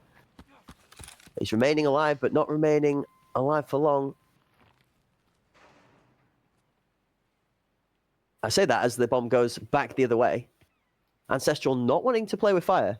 This might be a smart thing to say as well, Hawk. We know how good Pablo is at being able to isolate these ones. Spot one on the crossover here. We'll opt to pre-fire. This is going to allow Ancestral to have all the intel they need, as J4 will find the pick. They don't even need to get the plant down here, and Ancestral will take a strong round one. That's a good play out of J4 as well. I like the rotation, and then they leave J4 placed nice and deep back left side of mid to be able to catch the rotating player from the Outcast left alive. Not only that, but he doesn't aggressively challenge as Pablo not only jumps across for the peak, but then immediately re-challenges on tempo. And instead of just allowing himself to be traded with pre-fire, J4 stays out the angle and then only challenges when Pablo forces the aggression by pushing up against the wall.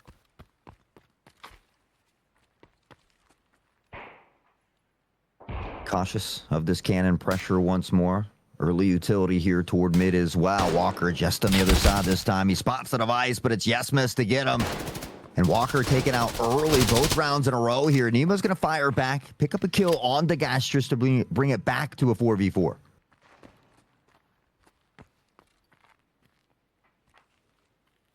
Ancestral have themselves some pretty good control over Colt at the moment, which leaves that rotation to the A site very strong for them.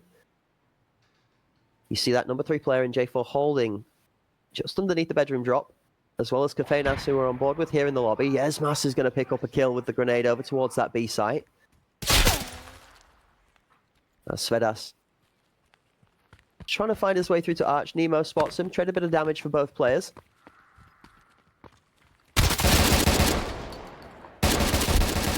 Pablo still tucked under the site, but not for long, as Kafenas will find him, and that's going to completely open up this A site as well. Kafenas in a very good spot. He hears the audio cue, but Blitzergirl, a snap of the wrist, will find the headshot. J4 answering back on to Nemo. They know exactly where Blitzergirl is now, and she is 2 limbs short of a chicken nugget at this point. Not a ton of health to work with. Yeah, this is the class versus class warfare, though. It doesn't matter that she gets the kill because the damage is done. 1, 2 shotgun shells hit, and Blitzergirl's health is reduced to less than 10%. Then anybody could sneeze on that model and it'll fall over. So, although a great trade, nonetheless, the shotgun's doing the damage right now. Yeah, unfortunately for Walker, he really hasn't had a chance to even shoot a bullet from this gun yet. He's had a tough time that first nade kill, and then tucked into the corner. Ancestral making sure to check their corners. We'll see if the Outcast can begin to reel it back. We talked about a strong start for either team could spell danger, and it is Ancestral off to an early lead.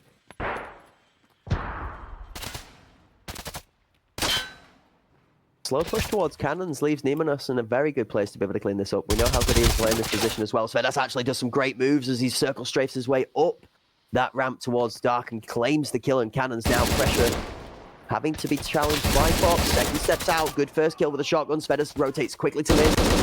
Second goes down, Pablo backs up one in the middle. 4 Kafeinas as well. Ancestral's aggressive push starts to be over-aggressive. The Outcasts adjust to it well. Now they've got a player advantage to work with, so they need to make sure they solidify this round here. On the peak, up above, it's Walker to get the better of J4. Some Enforcer on Enforcer violence. Jesmas stepping forward, but it's Fox, that other Enforcer that can be a menace out here for Outcast EPA. They'll get their first round on the board. We'll see if they can put more than one at a time, though. Yeah, this is a battle of the Enforcers so far, isn't it? It's which of the two teams with the 2 shotgun players can do the most damage. The round started, things happened, guns shot, people died and stuff. There were shotguns. An appointment on the board. Next round. Jokes aside, it has been a very much we are going to fight each other face to face scenario so far. We've not had so much rotating off of sites unless it's been down to the 1s and the 2s. This time Ancestral are going for a much more aggressive play out towards the A side. Kafeinas picks up Blitzer Girl as shotguns again starting to do the damage. Geistras with the MCX is going to pick up Pablo. And the plant's already gone down. Kafeinas finds Nemenos, and there's only 2 members standing here for the Outcast EPA. Fox considering shifting through this smoke blindly, and we see Jesmas just on the other side waiting patiently. Now Walker will shift forward here as well. They maybe look to find the pincer play, but Jesmas, the spray transfer, and it's good for 2. Ancestral looking mighty strong here in these first 4 rounds. Yeah, that second one went down mighty quick, didn't it? This transfer head-to-head. Beautiful shots out of Jesmas. 5 and 2. It does look a little bit like Ancestral have cooked a textbook up here, and they've paid attention to a lot of the Outcast play on Fort. It looks like they are ready for the majority of these defensive adjustments that have been put in place. Now, 3-1 leads us to a 6 and 2 half, which is an exceptional job from Ancestral, if we're to follow the code. And it's then on the Outcast the EPA squad to put home an equally strong attacking side on Fort here to be able to tie it back up. Interesting adjustment mid. This is really aggressive out from underneath Hell from Walker. He knows he doesn't need to fight this on the defending side. There's lots more out the forces until he needed to. Very good patience from Walker as he wins out that fight versus Kafeinas. It, but is hanging on by a thread. Blitzer Girl will step in for some assistance, able to find a nice pick onto Geistras here as well, and it'll be Outcast working with his player advantage one more time. Blitzer now down toward Hell. Fox has already found Svedas, Pablo on the J4, and everybody getting a piece of the pie here. It's a little bit where the damage goes now. It's where the Enforcers can really make the big difference. Jesmas trying to get a little bit swifty with it, but Pablo's not having none of that nonsense. He's going to put him down comfortably to finish off the round, but it's such a give and take of trades. We saw Blitzer Girl falling prey to them. She got a kill, but then gets hit by the shotgun and left with so little health. Walker gets his kill, but gets a kill versus Enforcer, which is the class that's meant to lose the health. Blitzer Girl on that assault rifle needs to keep that health up high to be able to put that bomb down. So it really makes a grand difference. We see in the previous round there where Svedas takes a lot of abuse from a shotgun and gets just left without an ability to repeat, because the second you're on low health on a scout class, any one of the people hitting you with a number of bullets will knock you over very quickly. Pressure from Walker yet again. He's going to find Svedas here early. And he's looking to get into an advantageous position here. We can see 2 tucked up toward mid, 2 lingering outside the A site, which is where the device is at the moment. But I really like this spread here from the Outcast.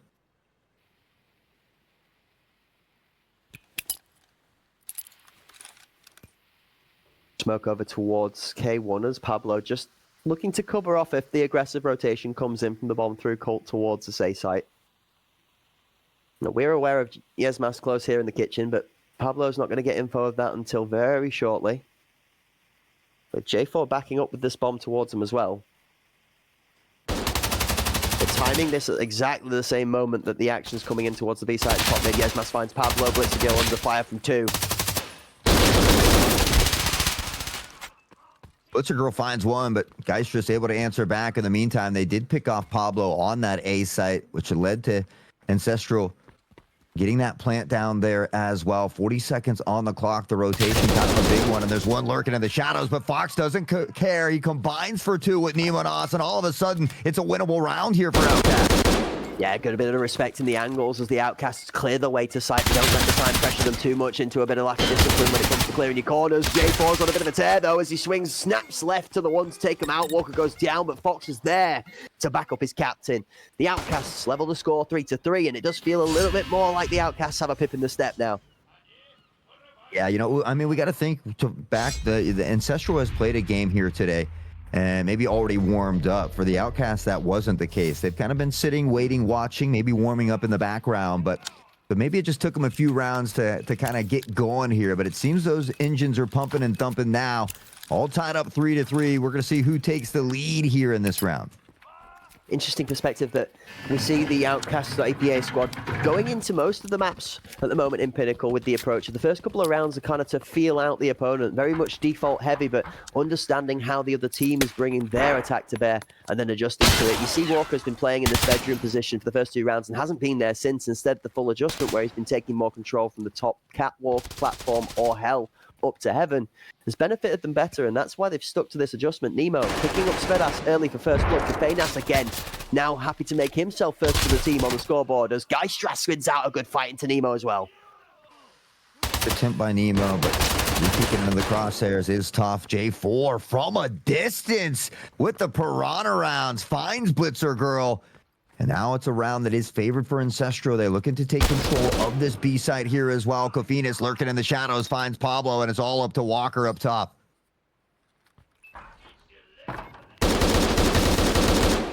J4's going to get caught off by timing. The second down low is harder. Walker does manage to roll a good RNG on the fight over the headshot box. Now two players in tow. Warney can already hear actually pushing out towards the deep side of CT side of site. Push the stairs. Has to have that gun open. The pre-fire from Yes Masters already on point. Ancestral move to 4. They secure themselves at minimum a tied half. They put themselves in the place to position for a 5-3 split. Yeah, I mean, honestly, this is a great start for Ancestral. We're kind of thinking that, you know, the Outcast was going to come out very strong here, but they're putting up a solid fight in this first half. And we talked about how well they played on 4 earlier today. It ended in 9-1 fashion in their favor. So they're very comfortable on this map. And it seems like they too have kind of been adapting some of these strategies here now, mixing up which site they want to go to. And, you know, it's very rare, but they kind of got Blitzer Girl's number at the moment. I mean, there's something you can't get the number of, and that's having your ankles absolutely shredded. Both players clash and combine, but not until Yesmas drops off the top rope to finish off the job that Kafenas had started.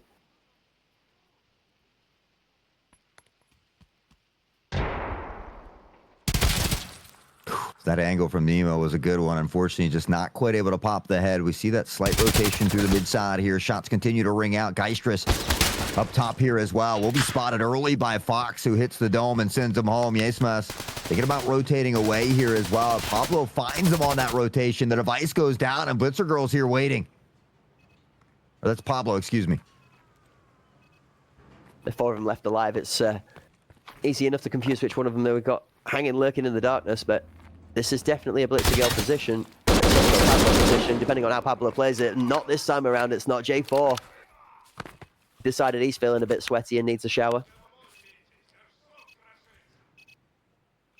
Time is ticking though, 40 seconds on the clock. Ancestral had the device, but there's a lot of ground to make. Still trying to decide where they want to go. Svedas about to run into the waiting arms of Nemo. Now J4 is going to have to backpedal because guess what? That device again down in such an awkward spot. And for Outcast, they could just back off at this point. To collect this device and get the plant down means you have to go directly to that site. You don't really have opportunity to clear a lot of corners or angles here as well. And even then, at this point, not going to be able to find the plant. Yeah, there's 0 seconds left on the clock. Nemo gives his life for the space, and Fox then retreats back to Beacon to cover off the plant. Great work from the Outcasts as the numbers then does fall in the favour. 4-4, the split. The first half, an even-sided match so far. Now, the Outcasts get their chance to attack. The Ancestral squad get to take the load off a little bit. See what they can do to counter that. I mean, I'm a little surprised. I'm not gonna lie. The fact that they've already taken 4 here in the opening half. I mean, I think it really shows that they can compete with these top tier teams, and so really making a name for themselves here. J4 having another great game. Yes, Miss. I mean, everybody pretty close as far as the kills go. So doing what they need to do to weather that storm, but they need to do a little extra if they want to come out on top.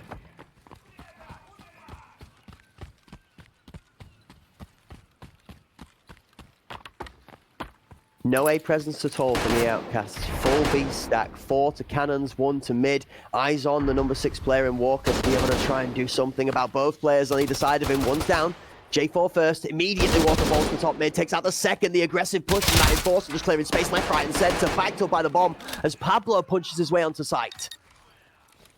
Vice immediately being planted here. Kofinas is going to find Blitzer Girl, but up top they are aware, and now Kofinas dangerously low here in health as well. Looking to scoop up one more on the Fox. Will pressure forward. A light bleed and a fracture to deal with here as well. Yesmas, though, finding Walker. Could be an opening.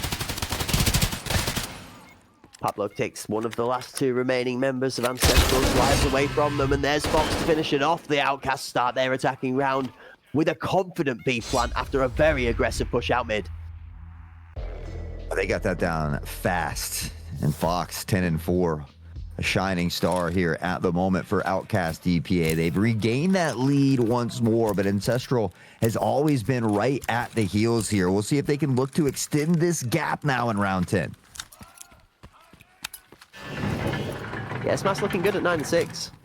Ancestral have strength down the roster, and they've been playing very well so far. This is a much tighter match than I think either of us had anticipated for the first.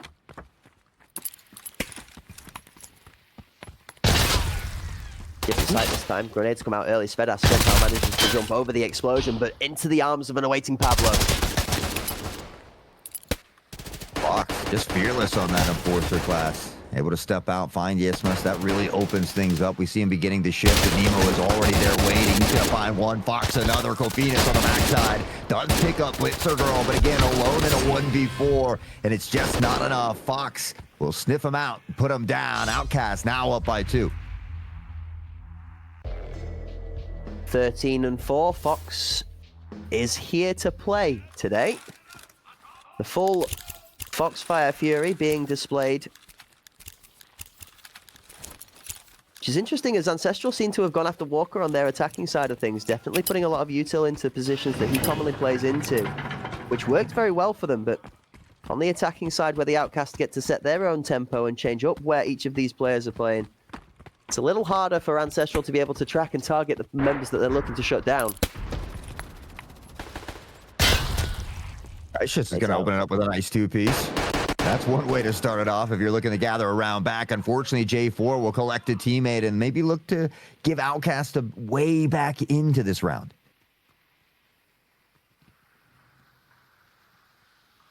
The Bomb and Blitzer Girl are starting to look towards the A side, but you see where Yesmaster's positioned? This is such a nerd spot. There's no way you expect him here. He's going to be good for 2. Of course he is. What are you doing there, Yesmas? He's an absolute magician. Bruh. Talk about an off angle. Yesmas is off in the middle of nowhere, and he gets himself 2 for it. Walker catches Svedas as he's caught up in the middle of the vault animation there. That looked like the corner of the box did Svedas a bit dirty. Walker not going to let him get away with it, though. This is where it gets tough for Walker, though. So many corners, so many angles to have to check here. He looks to avoid with the pincer play. 1 on each side, and that's going to make things that much more difficult as we hear those shots ring out. Now Geisters can sit back and really play off the contact from Yesmas. But Walker is aware there's a pincer play. Unfortunately, it doesn't matter. Yesmas will find it. Ancestral will look to get within striking distance. Yesmas at 12-7 puts a 3-piece of his own down. Is it going to be a duel of the Titans? The 2 top fraggers on either of the teams making the difference. Yesmas and Fox both looking to try and put an outstanding performance on the table. Walker up there with the 10 and 8 is keeping himself nice and keen at the top of the kill board, but the one for me that's surprising us so far, Hort, and I'm sure you've noticed this yourself, it's a quieter map for Blitzer Girl so far. That does happen to us all from time to time, but We'll see if they can weather the storm. As long as they can come out with a victory, it really doesn't matter what your KD looks like when you're grabbing the dubs. Ancestral 1 round away from tying it up, and Blitzer Girl, though, maybe finding her stride once more, looking to rekindle the flame. Geistrus does put Pablo down to bring it back to a 4v3, make it a 4v2 with that. As unfortunate as timing does Fox a little bit dirty, and then Nimanas gets caught out by better shots from Svedas. A good two-piece on the backside as Ancestral starts to show a bit of strength from back-to-back. Blitzer Girl, now the last left alive from the Outcasts. A very tough task on her hands with 4 members left to deal with. One down with the second behind. Geistrus actually is the one to play the last hit on his teammate, but it's just enough to shoot through him to finish off the round.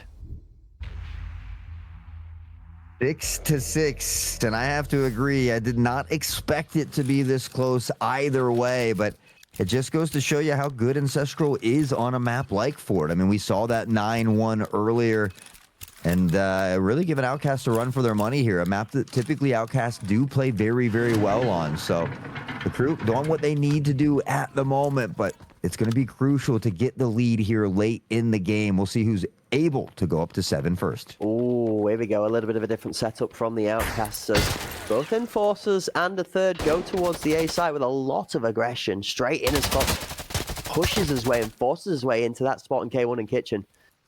Blitzer Girl backing him up.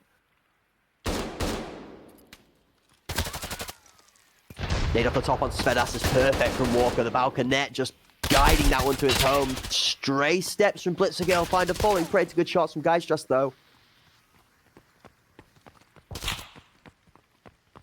Take a look at the mini-map, though, and they are beginning to shift toward that B site. Kofinas is all alone over here at the moment, and they can use this number advantage to their favor. They got to be careful of J4 here. Lurking up behind, I believe that's going to be Walker. Is Walker ready? It's Pablo to find Kofinas, though. Has a little help here as well. Now at mid, J4 and the crew begin to pincer in toward mid, but Walker is ready, and he will find J4. Now he's back in the spot where they've least expected him to. He's not been up into that top heaven position in a couple of rounds, and then he comes back and finds himself in a similar spot, and the angles all work in the favor of the Outcasts. The most important part about that play that takes him to 7-6 to me, Hort, is that discipline, just the patience, the bomb, and that teammate that hung back in spawn. Because they don't move themselves too far up, but also keep themselves actively close to that B site when the go button is pressed. They zoom up towards site, and they're already in close proximity, which stops any rotation from Ancestral coming in quick enough. Insane. See if they can get the match point here. If Ancestral will be able to tie it up one more time. Svedas an early nade this time, and it is dangerously close to finding 3. He will get credited 1 on Fox here as well, but that is a big nade for Svedas. Big pog faces in the chat for that one. That was a bonkers nade. Although Nimanas is going to find a kill onto Kofinas as Blitzer Girl comes back with one. The response onto Gesmas as well too. Favoured for the Outcasts as kills and the feed start to bleed blue rather than red. Early util not dissuading any approach to this A site. The smoke on site though, however, is giving Outcasts a second thought.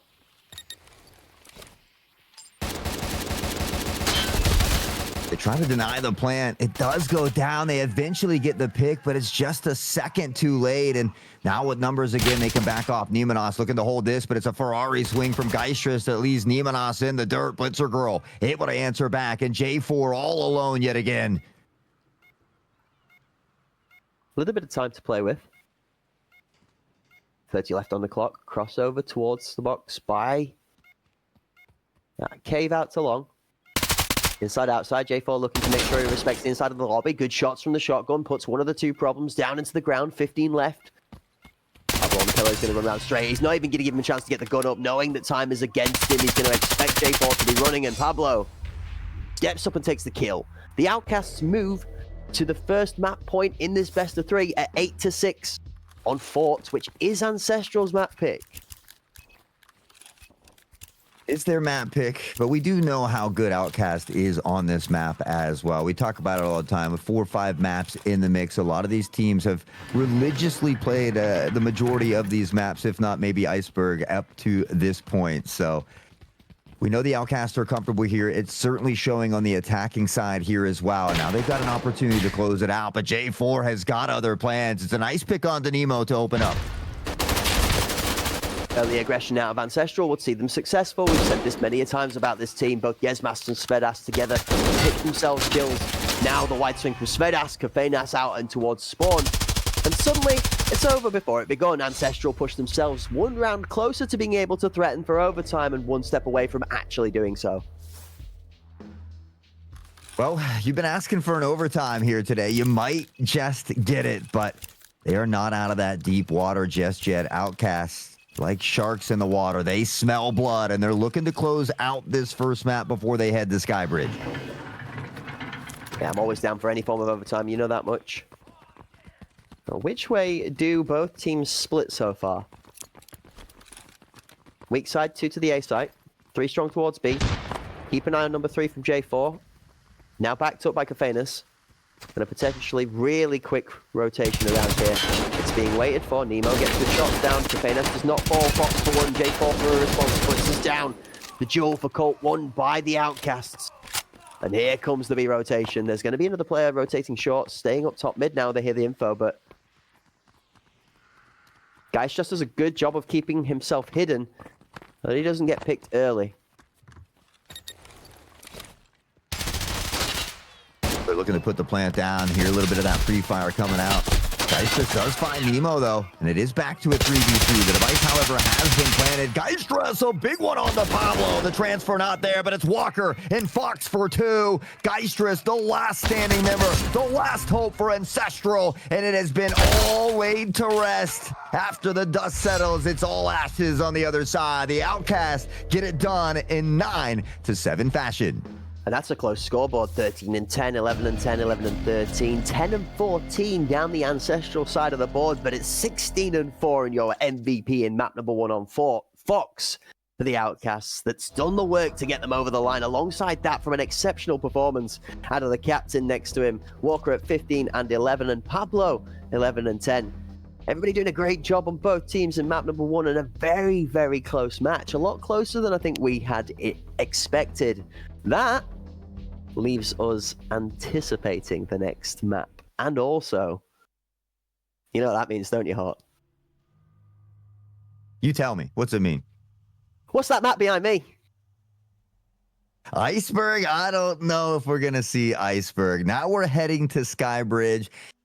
We saw Ancestral have a lot of success early. I think it took EPA a little bit long to kind of, a little time to get comfortable there. And once we swapped sides, they really started to kind of put it to them. Now, we did see Ancestral bring it back, which does give me high hopes. I mean, they were playing very, very good against a very tough team. Certainly very proud and pleased with the way that they're playing. But now we head to Skybridge. It is their map pick, a map that they've been playing very, very well on. Again, Blitzer Girl kind of comfortable being that anchor toward the B site. We saw a lot of nasty little flanks from her yesterday as well. And so Ancestral is going to have to be aware of that and be cautious of that. But after the 7-9 performance, anything could happen. The only thing that leans me more towards the confidence that we sort of instilled before we started this conversation is the fact that it was Ancestral's map pick, right? This was where they were supposed to be looking the strongest. If that was the case and they didn't quite get it over the line, now we go to what is theoretically the Outcasts map pick. We're talking a different scenario. However, we have seen teams throughout Pinnacle and throughout parts of the ACS take each other's map pick off of each other back and forth, and it does lead me to wonder, maybe teams are spending a bit of extra time in prep into match day on the opposition's map pick more than they are their own, to trying to be able to match up and give it an even scenario where they feel comfortable in challenging for 2. That not always being the case, maybe they just need to, maybe brush a little bit of air off of the rim of the wine glass to be able to pour out a small tote of champagne to take a little sip from before they celebrate the victory. And they might find themselves elevated to a higher class, I don't know. Yeah, toot toot the horn, the train leaving the station, whatever you maybe fancy. If you're maybe making a miraculous magical tune out of glass cups and small parts of liquid, folks, you've no idea how much fun we have in the casting booth. Honestly, I hope you guys are enjoying this just as much as we are. But nonsense aside, okay? It's got to be epic. It's got to be epic for Ancestral to be able to pull this back right now. There's just, not all of us get to sit on the side of a sunny beach and sip from pina coladas all day long. It's not that easy for all of us, all right? We've got to work and graft at our art. So I'm expecting that Ancestral have got a lot of work to put in between now and the next map if we're going to see an iceberg. You're right, I'm naive, but I'm always an optimist and forever somebody hoping for a better future. So fingers crossed for iceberg, Hawk, but I don't think I'm convincing you just yet, am I? Yeah, I think it's going to be Ancestral that's going to have to do that convincing for me. So, but again, pleasantly so pleased with how well they played in this first one. So, they definitely have the skills. We've seen that. They have a lot of talent. They are shooting very, very well here as well. But Outcast, Skybridge, again, just how well they've been playing consistently, even over those last few months. I'm definitely leaning in to favor them on this one. I don't know whether leaning in is the right word. If I'm stood on either team side right now and I go into a peak, I tell you what I'm doing. I'm leaning away. My legs are being kept well away from the shotguns, okay? And I'm not even going to speak anymore on that factor. Roll the clips. Roll the clips.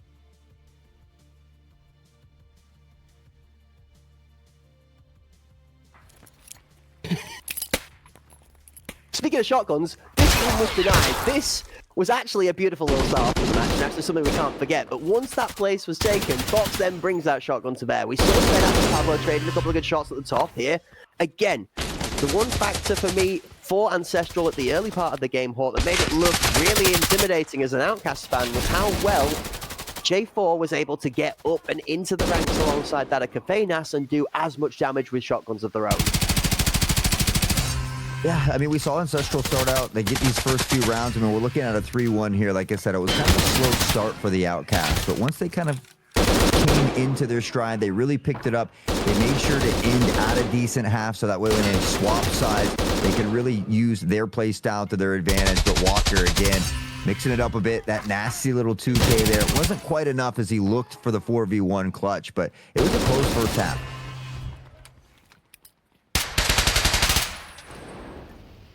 Delicate shots from Geistrus just to take out the one coming up the ramp, and then we get to see Geistrus again out on the other side as well.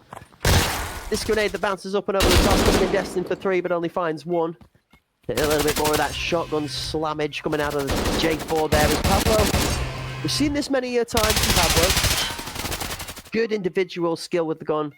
Normally the one that the Outcasts will rely on quite happily to clutch up the back ends of the rounds, 1v2, 1v3, depending on the scenario. So good rounds, well played all round. Looking forward to seeing how much more they can do with this when they go into Skybridge. We do know that Blitzergirl, for me personally, I think is way stronger in Skybridge than maybe on Fort, just because of how many rotations there are and how malleable Fort is. People expect you to rotate a lot more. It is common for teams to weave in and out with Cult being quite accessed from that middle section. Skybridge split down the middle a bit more, should we say linear as a fact?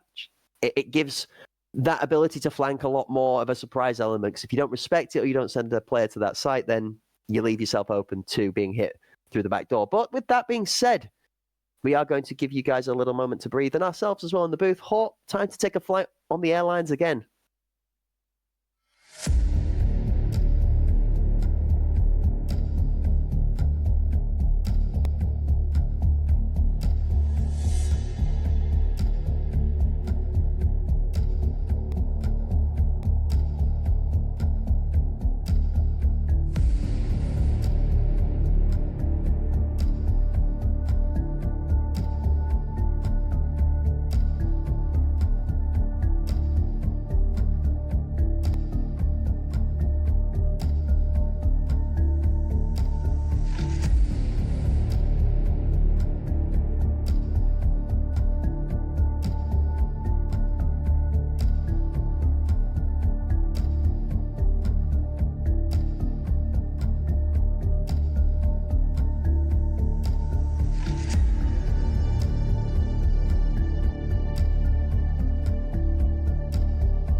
And we're back. Hunt Premier Pinnacle number 2. It is day 2, and we are into map 2 for Ancestral. Backs against the wall. It is do or die, win or go home at this point. Outcast EPA looking to knock them out with a win here as we go head-to-head one more time on Skybridge. And the Outcast will be starting off on the attacking side. A nice split default here at the moment. Blitzer Girl looking for something downrange here, and we do see 3 members of Ancestral, now 4 stacked toward that B site. So maybe a little bit of smoke and mirrors, the bait and switch as they look to pressure forward. We can see Kofinas tucked toward the back of the site here. The rotation will begin to come into play, and the nade will follow the smoke here just past Kofinas, who does take some damage. Blitzer though, able to find the pick on the guys with Walker, Fox. They combine for 2 as well, and the device will be planted on the site here with ease. Walker slowly crawling forward, that slithery snake in the grass, and he takes out the shins for the win. J4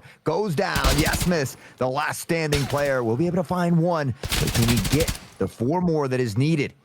Need to clutch up this round. Shots through the smoke, dangerously close to finding a home, but Fox on the repeat will get the first round win here for the Outcast as they start out on the right foot here. 2 already for Fox and Walker both. Yes, Mus, the only player at the moment credited with a kill here through this first round. See if they can continue this game of tug of war that we saw in those opening moments for Ancestral that led to that tied half as well. Interesting start. We see a slight adjustment from the Outcast squad when it comes to the kits as well. Fox not manning that Enforcer this time around on the Scout. Instead, you see a similar adjustment from the Ancestral side as well. J4 now not going for the Scout, alternating out to an Assault class for the Spear. A similar approach. There's only 1 Enforcer per team. On board here with Spedas. Early util in hand, looking towards the other side of the A site, but instead it's action towards B as Blitzergirl finds the first pick onto J4. The bomb and 3 more in squad. Now pushes down lane 3 as smokes go to the bottom end of the train. Nemo's going to step straight into the cross area as he rips that one off. 1-for-1 picks as Blitzer will find Kofinas to give him that slight advantage. Jesmas, perfect timing over the top. The smoke not quite plumed that far, and he's able to collect the head of Pablo here. Flash in hand, as we can see in the background. Outcast dipping back to collect that device. They do so, but look how far forward Blitzer Girl is here.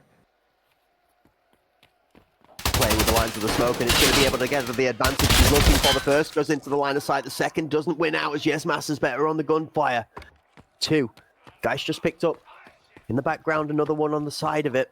Now Gez, just the 2 of them left alive versus Fox, giving themselves the numbers advantage thanks to a couple of good gunfights over towards the B site. Fox with this bomb over to A is going to try and tease the plant, but good work. Fox actually tries to juggle and force the peek out of E-Box. Ancestral playing it exceptionally well, not giving in to the discipline, not peeking over aggressively. Yesmas holds off, takes out, Fox jumps, rounds, peeks, and Geistras waits for it to put him down. Oh, back and forth we go, much like that first map that we saw. So tied up 1-1 once more. Yesmas, a nasty triple kill in that one to really lead his team to victory in round number 2. We'll see if they can gain some footing, maybe take the lead here in this one.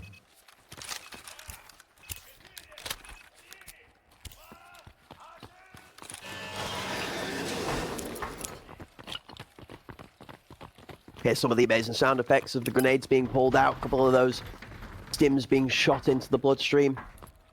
And check the magazine as well, just to make sure we got the fire rate on and correct caliber loaded. You won't see any of these players accidentally loading a 366 TK APM round into an AK anytime soon. Might see him swapping out for a different type of ammunition in the same class though, maybe needing more penetration or more flesh damage depending on the kit. Early util sees a lot of damage done to health bars, but it's only going to be Fox that falls over first.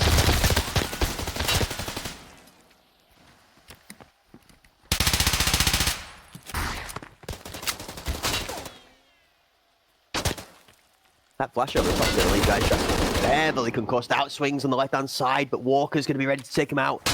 Deep throw position as Cabanas is looking to try and sneak through the smoke to safety. He doesn't get out of there either. Walker for 2. Spedas picks up Pablo. Nemo nearly filling the kill feed with the blue on blue there as J4. As Nemo picks up 1, J4 almost takes out his teammate, then picks up the kill over the top of his teammate. He also holding with that shotgun, just trying to pressure out, and Rat and has to back off.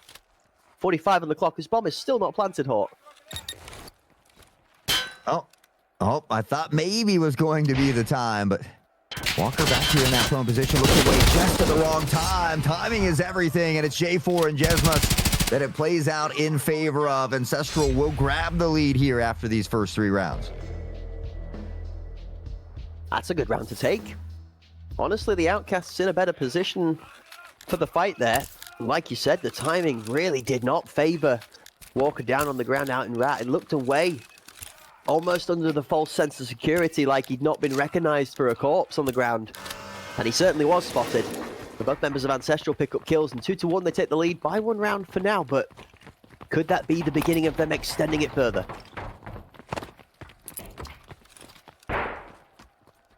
We'll see.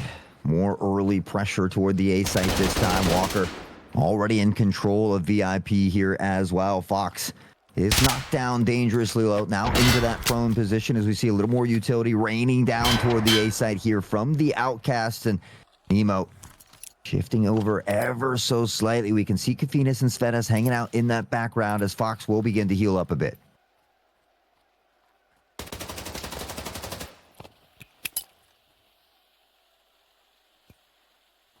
Both teams just happy to sit with the line of scrimmage for now.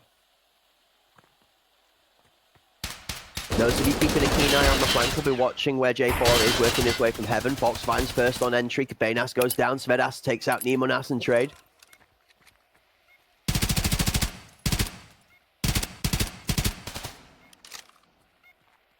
More shots back and forth. Yeah, I mean, only 35 seconds for them to work with here as well. I mean, the Outcasts have been doing a pretty great job of getting this device down, but it has been Ancestral that has battled back these last couple rounds here. J4, one heck of a flank. He is going to find Fox, but meanwhile, he loses Fetis and Jesmas on the other side. Pablo will get Geistris as well, and J4 alone. The timing was good from J4, but he needs members of his team to still be alive for that to be able to work out as effectively as he's hoping for. By the time he gets there, the rest of the 4 guarders dead. Good work from Ancestral, but better work from the Outcast in this one. See them on site in good time and the bomb planted, putting the pressure on Ancestral as the defending side to have to make the difference and start making proactive moves of their own. 2-2. We are even again, though, Horton. This has been a very close game so far. Good to see. Real fun series, honestly. I mean, we saw them tied 4-4 at halftime on Fort. Maybe on par to do something similar here in this one, as we do see that quickened pace once more. Only one toward the B site this time for Ancestral. I believe that's going to be J4 over there. Already in the VIP is Walker, but he's already been put down by Kofinas. Trades all over the place as the kill feed fills with different colors back to back in twos. Pairs paired up again. Might as well call itself a pair tree as we start splitting singles now with Fox and Yesmas falling at the bottom half of that fill. It's just Blitz. J4 and Yesmas still together, but after the hefty chaos, probably a little less convinced as to where she was until she picked up that bomb. What utility is left? That flash is good. Yesmas does a great job of keeping his eyes away from it.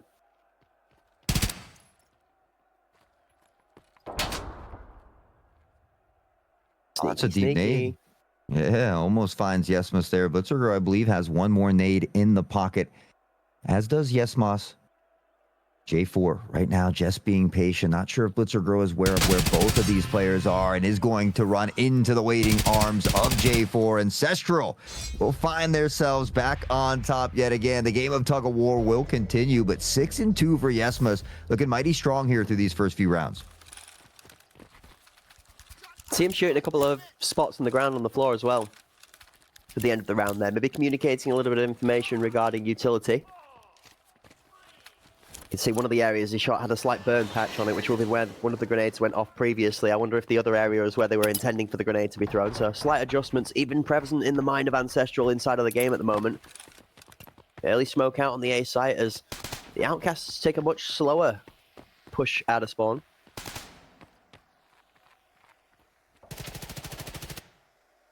J4 is going to find Pablo. Look how aggressive Kafinas is here, though. Walker waiting for him on the other side. We'll see who can maybe stand out a little bit longer than the other. Yesmas on that peak as Blitzergirl, who's up top, takes a little bit of damage, but Walker does win this battle. And look at his health, though. He is hanging on by a literal thread.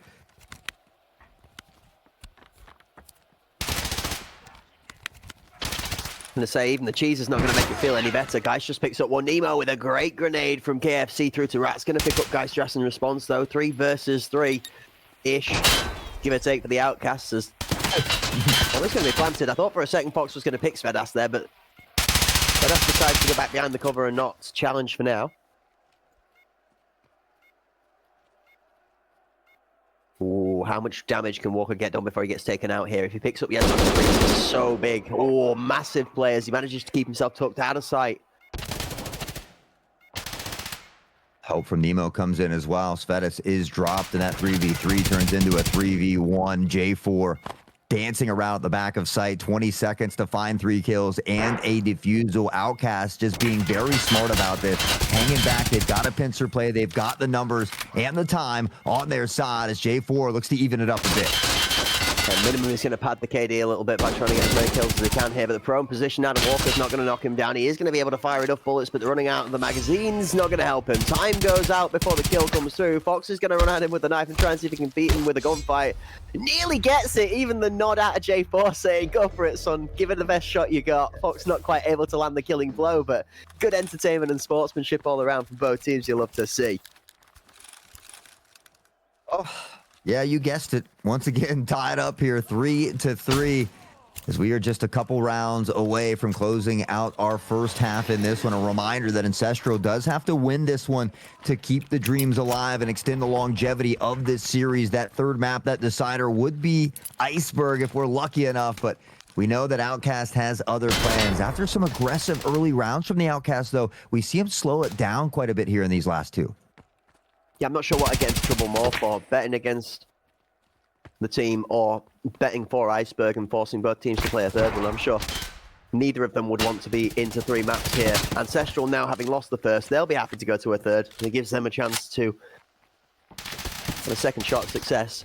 Deep position from Jake Warriors, but done well to play with his life, but Nemo is going to win the duel out this time around. Lane 3 control goes to the Outcast bomb, moving towards the site. Heaven occupied. Fox fighting in the smoke. Walker and Blitz pick up 1 apiece each as the device does finally get planted. Ooh, Fox almost finds him through the smoke. We'll take a second glance to get him after he gets through, but not before Yesmus was able to find Pablo. Outcast going to use Nemo in that mix-up as well, or lose them rather, but Geistrus, again, not a ton of health here as well. Another 3v1 to deal with. The flash comes in, temporarily affected at the moment as well, and we'll look to maybe buy some time as the rest of Outcast does get into position, and the device does get planted.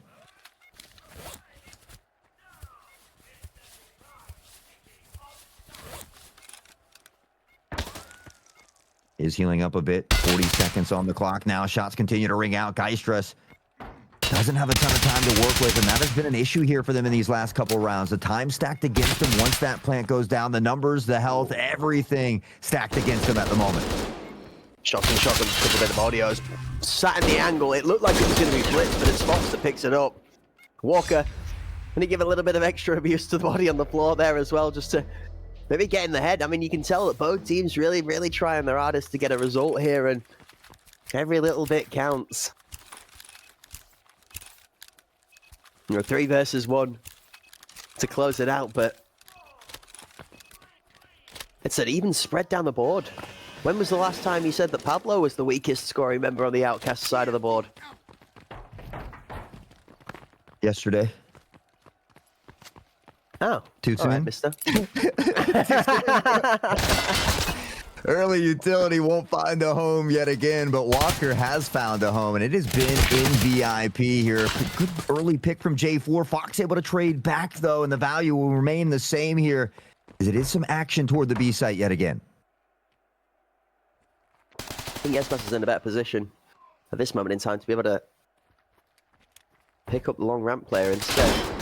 Once the util goes out, Penas is really close up here, and I'm not sure that... Oh, okay, Blitz is ready for it. And she's been posted up top here almost every round and having a ton of success. We will see Walker get 1 kill there before being traded out. Did do a ton of damage toward his killer of Geistrus as well, but it is back to a 2v2. Health similar, but slightly in favor of the Outcasts.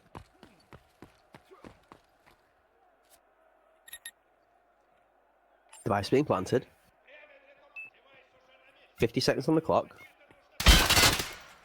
But there's no way Pablo was getting offside with where Geistros was positioned, so that was to be expected.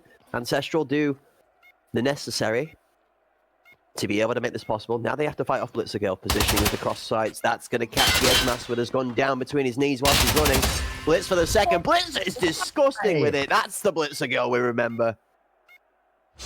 From the first shot to that nasty little flick on a dime, Blitzer Girl back up on top this time. 9-4-4. And a phenomenal show. We've got to take another look at this one. I mean, this first kill, Geistros gets caught mid-run, or excuse me, Yesmas gets caught mid-run here. Geistros turning around to look to maybe handle Blitzer Girl, but this snap to the dome was quick, boy.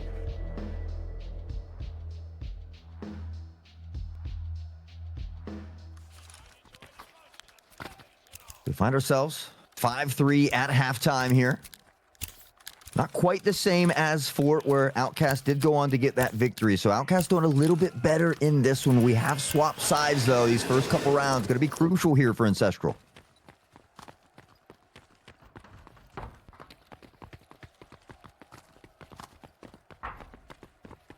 Five to 3. Shots out from Geistros, nearly take that Nemenas. The grenade that Nemo threw doesn't find its home before he goes down, though. Walker's got one with the shotgun. Svedas takes out Walker in response. 2 for 2. Both teams feel level until Pablo puts one into the Domo J4. Device down in a tough spot as well now for Ancestral. That's going to be the first problem they're going to have to deal with. The other 3 problems are Fox, Pablo, and Blitzer Girl here as Geistros half health, and because the device is down in an awkward spot, I mean, the Outcasts don't really have to pressure forward. He's going to go for the jump shot. Shots look decent. We'll take just a bit of damage, but Geistros as well now, and in a dangerous spot, looking to scoop up this device. They'll hear that beep or that audio cue disappear. Pablo taking out a teammate, and now that might just be the little bit of breathing room that Ancestral needs. This rotation comes in at the best time for them as well. 5 and 3. If they can put a point on the board now, keep it to 5 and 4 and keep it close. This is a contest that will go all the way down to the wire. You have to start to feel, though, that with the Outcasts on the defending side now, if they're able to stop this one in its tracks, game might start to run away with itself. On site, Ancestral do a good job of respecting the fact that Pablo could be already getting close to the proximity to contact. The shots from Pablo are better than Svedas, though. Geistros trying to play a little ring around the rosy here as well. Unfortunately, running into Fox, who puts a stop to it. That device will be defused. And now we see the Outcasts kind of striding away from this one again. They double that lead up 6 to 3. And it's been these second halves almost every time where it seems that the Outcasts really start to separate themselves from the pack. Still a chance for the Ancestral squad to get back into it. And again, it's a very even spread down their scoreboard of to each other one of the players pulling their weight. It's not necessarily that anybody's letting the ball drop or that Ancestral are making too many particularly large mistakes. It's just at this moment in time, they are being slightly out-dueled in the gunplay. And more importantly, we've seen a lot of utility success again from the Outcasts here on Skybridge, which is not something we normally speak too heavily to on this map, but quite a few times now, Nemenas has found himself some really good grenades.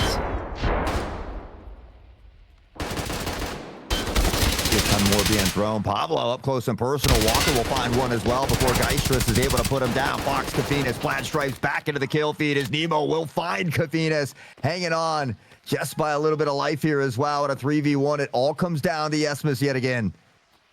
Paul Kafinas feels a little bit like he's having a day of 357 damage or a 3-hit count on that shotgun, but not quite knocking over his enemy. How many times have we said there's been an Outcast member on a sliver of health? Well, that sliver's gone now. Yesmas good for 2. Hold up. Wait a minute. No, we know he's good for this most of the time. He has to get this device planted. There's still tons of time on the clock. He's going to get the chance to get it down now. Up out of the animation. Blitzer Girl, good for the conversion. That takes Outcasts to 7. Although that one looked a little shaky for a second there. A little shaky, but we talked about it. It doesn't matter the KD or how it ends up turning out. As long as you grab that dub, that is the most important thing here. So they've really extended that lead now, and for Ancestral, this is the round where they have to start to reel it back. They can't afford to let the Outcast to get to match point this early.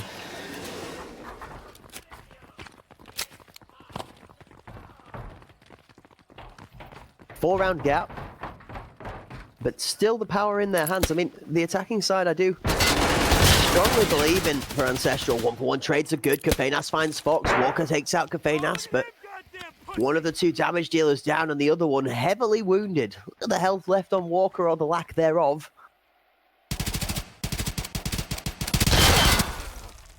I mean, we saw him earlier get a couple kills with absolutely no health. Seems to always find a way to make it work here as Nemo will top up some heals as well. We are back into a 4v4. Pablo spots one and lets the gun sing, but no real damage done here either. Now, this is not something we'll be unfamiliar with recognizing as a Blitzer girl rotation at the most odd of timings, and the back of J4's head is drastically exposed. Now, the question is, do you go up here and punish this, or do you go all the way around to KFC? Yeah, okay, discipline. Crucial. Walker knows he's got a challenge coming from behind. He's been given the warning. He gets himself space to take that fight. And yes, Master's not able to challenge at the same time. He does manage to clean up, but he wasn't there to save his teammate. Blitzer go all the way around to KFC now. Nemo for one. Nemo onto the bomb planter, gets damage down, but does not deny the device being planted. That's a dirty shot from Nemo to find Svetis. Yesmus able to answer back. We saw the crazy clutch from Blitzer earlier. She might need it one more time, sitting at 10 and 5, but Yesmus at 12 as well. If there's one player you want to find that clutch, unfortunately, no rounds in the mag. Time ticks away, and Blitzer girl with the ninja defuse. You can see Yesmaster's shots are directly where the head would be. You can't pen through that corner of the sight box. That's why the plant position is so crucial. If you can get it close enough to that box that you can tuck in from behind it and defuse without line of sight from VIP, put yourself in a much better position as the defending team to be able to get to that. As the attacking side, it's kind of your job to plant that bomb exposed far enough out that you can protect it. If you are holding from VIP, obviously it doesn't always allow that the round gives you that option. This ends up playing into the Outcast's hand. This time around, Nade's going out for the favor of the Outcast as well as Walker as the first. Geistras responds with a good shot and taking out that lead frag and Fox. The previous map, now Fox being shut down a couple of rounds in a row, keeping chance for Blitzergirl and for Neiman has to do there, where Walker instead, he's going to walk on up and walk on by the corpse of Svedas. Walker has bought so much time for a triple flank to come into play. Blitzer will find not one, but two before being traded back out, but the damage is done, and Pablo is there to put the final stamp on it. Outcasts have done it this time in dominating fashion as they end 9-3 on Skybridge and continue their lower bracket run. Well, the Outcasts go with a performance from the youngster. And Fox to the captain and the longest standing member of this team. I mean, the legacy himself, Mr. Walker, at 15 and 9 with that MVP performance there in map number 2. Ancestral really did a great job, actually, of making that feel like the map pick and bans should feel for me. That first map as a tough team for them to face across 3 maps on their map pick was a very closely fought battle. A 9-7 match was an exceptional showing from Ancestral to be able to challenge the Outcasts, the EPA squad in map 1. But map 2 really did show an EPA favored map perspective. 9-3. The first half was again close all the way down to the half. But once the Outcasts engine got going in that second half, train had already left the station and everybody had bought their ticket. Well, I guess you have to continue to keep that seat over there in Iceberg warm until next weekend, because there will be no Iceberg here today. What we did have, though, is a ton of great games. The action was fun. Everybody in chat was great as well. We appreciate everybody kicking it with us again. And I mean, you're right, though. Ancestral, I think they put up such a great performance on Fort. They should be very, very proud of that. It was a game that really they could have squeezed out. It just didn't go their way right at the end. It came down to the wire. So, again, a big G's to them as we send them home. But very thankful for the great show that they put on for us here today. Yeah, absolutely. It's a good showing. Again, we've seen Ancestral improve and develop from time and time again. Multiple different tournaments so far from the HPL, the ACS, and even here now in Pinnacle. One can only hope that they continue to develop and evolve to further heights. And maybe one day in the near future, we might see Ancestral knock down the likes of an Outcast or EPA squad. Maybe a Sicario, maybe a Panderic. But it will not be this day, and it will not be this Pinnacle. The Outcast or EPA squad do secure themselves a 2-0 victory, which will take them into next week's antics. And I'm wondering if there's maybe a momentary second that we can have a quick look at that bracket again that we had a nosy at just before we got into these games to sort of remind everybody of the state before the result of that match is slotted in. Oh, never mind. Actually, folks, I'm going to take that back. It's already ready with the update. So, jack that. Hort, what first? Well, I think we're going to be showing some pretty much the amazing highlights from that previous match here in just a moment as we are about to cue those up for you. But I feel like, we saw a lot of great highlights for Fort. This one here on Skybridge might be a little bit more one-sided. We did see some crazy plays from Blitzer, including those flanks and that ninja defuse. But enough talk about it. Let's just show it to you.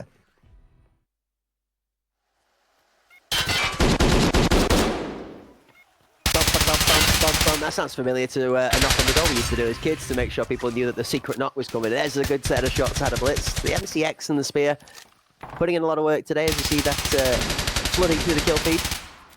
Guystress has got himself some good shots off of the corner of E-Box. We see duels back and forth. That fight for E-Box, obviously something that's normally very heavily contested on Skybridge, but when these two teams come to Skybridge, it's always watching the flank. Is somebody able to weave their way into KFC or sandwich behind the enemy team, or is it watched and covered off so that we can push forward with space? That was great to watch. And Nemo, we saw that one from the side perspective. You now get to see that on board of the grenade as that one travels over to Rat.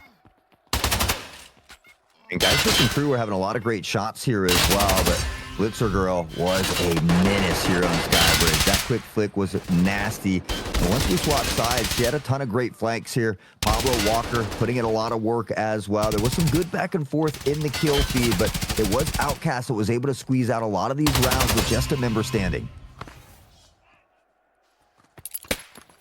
There we go. On board with one of the wonderful wonders of Walker. That wonder found its mark and it knocked the bomb down off the wall. A Blitzer Girl with a two-piece towards the end there that we've seen. That nade from Walker that we got to see again, that looked a little resplendent of something similar to what I saw a Hiding Sheet once throw. I don't know whether the two of them are going to be fighting in the socials as to who's claiming the creator of that particular grenade, but it's very, very effective nonetheless. It's a creative way to throw a very simple nade up and over to KFC, but it just adjusts the timing a little bit more. It allows you to hit a different pace as they come up from the stairs. Nonetheless, some great highlights. And with that being said, I think it's time to have a nosy at each of the teams' journeys down the bracket so far. We revisit the results from this weekend as we look forward to next weekend's action. Yeah, I mean, at the start of yesterday, we saw Panderic Apex with a very decisive win over only 4 frags that got them into that 2-0 versus the Spartans. The Spartans got there by toppling K3, which was a phenomenal showing on Bay 5. Really enjoyed that game. And then looking forward, Sicario, Outcast, EPA ended in 2-1 because Sicario was able to topple Ancestral and Outcast the likes of Infernal Soldiers there. But I'm really liking the way that this bracket's shaping out. I don't know about liking the way that the bracket's shaping out. There's definitely some exceptional matches to come. The one for me that looks scary is that Outcast.EPA lower bracket semi-final. Either K3 or the Spartans are going to have to step up to face that team. Off the back of that performance, what? Yes and no. It's like asking an ants to compete with a giant for me in a perspective of teams when it comes to the standings. K3 have done exceptional recently, as have the Spartans. I've been impressed with both in large amounts, shall we say. But it does feel like both of the two groups of teams are a different set of animals. And it's not just the Outcast.EPA squad. If Sicario is in that spot there, if Panderic Apex is in that spot there, even Ancestral, when firing on all cylinders, I would put in that replacement spot for Outcast there, rather than on the other side of the table, to have a comfortable match against either of the two teams that are going to go into that lower bracket semi-final. So I have hope, I have optimism. I just also have a truckload of fear for the team that has to go up against that challenge, because it's going to be a daunting task. I'm ecstatic for the first semi-final, though, in the upper bracket, which is going to give us one of our two finalist teams. Like, we are going to decide whether the champions are going to have to go through a bit of a lower bracket journey to come back to fight for the title again, or whether they're going to claim an easy ride into that final spot, or whether maybe Sicario, I can't believe I'm going to say this, maybe Sicario might be the first team to enter the grand final. And that blows my mind given current state of EU affairs. It's not been something we've said in a little while, but maybe, just maybe. I mean, to be the great, you got to beat the greats. And so that's what we look for. I mean, it used to be all Sicario, and now we talk about Pandaric, Apex, and Outcasts. And so we're going to see some more of these teams eventually make it there as well, whether it's K3 or Spartans. I'm not sure. That's the matchup I'm looking forward to next weekend, though, because the Spartans have already beat K3. Historically, K3 was a little bit better of a team. This time it's going to be in that best of 3. So it'll be a real good test for both teams to give us an idea where they fare. But honestly, it's been a great first weekend. A reminder, we still got next weekend coming up as well. It's going to start at the same time, both days, just like we were here as well. And that's 3 p.m. British Summer Time, 10 a.m. Eastern Standard Time if you're like me across the pond over here. But man, what a great day of action. Yeah, absolutely. I mean, looking back at those results, it was a 5-9 the last time those two teams met, for K3 and the Spartans, in the first column. Yes, the first column of the first day, the best of ones. And it was 9-5 to the Spartans in that instance. But that was a game I remember being close until they started to run away with it at the end of the match. Even actually a couple of rounds of mistakes from K3 and a couple of team kills, if I remember correctly, that ended up not doing them any favors. So I'm hoping a more concise K3, a better prepared K3 like we saw today turns up, for them to be able to do more. Both teams today, Ancestral, K3, showed good performances, if I'm honest with you. I don't know who's going to be able to take down the top 3 right now. It is what it is. They're classed the top 3 Titans of the EU scene for a reason, right? And they've played many games to prove us this up to this date. Now all we've got to do is decide who, in this current state of the game, really has claimed themselves that top dog spot.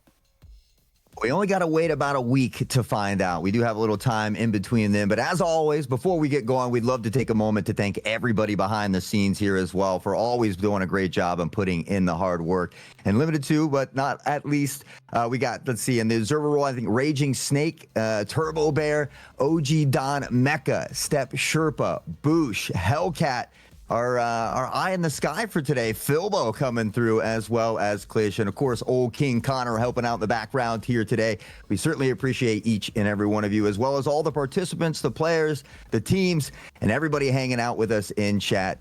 We certainly appreciate everybody showing up. So we expect you to hit that follow button because it's free. Make sure you're part of that notification gang so you don't miss out on any of the action coming back to you next weekend, starting Saturday at 3 p.m. British Summer Time. The legend to my digital left is Cracked Wisdom. My name is Hot Sauce. You guys are beautiful. Take care, and we'll see you back here next weekend.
Let's go, ladies and gentlemen.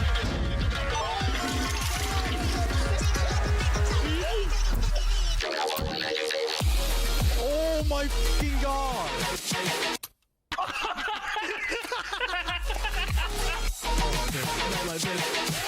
Oh my god.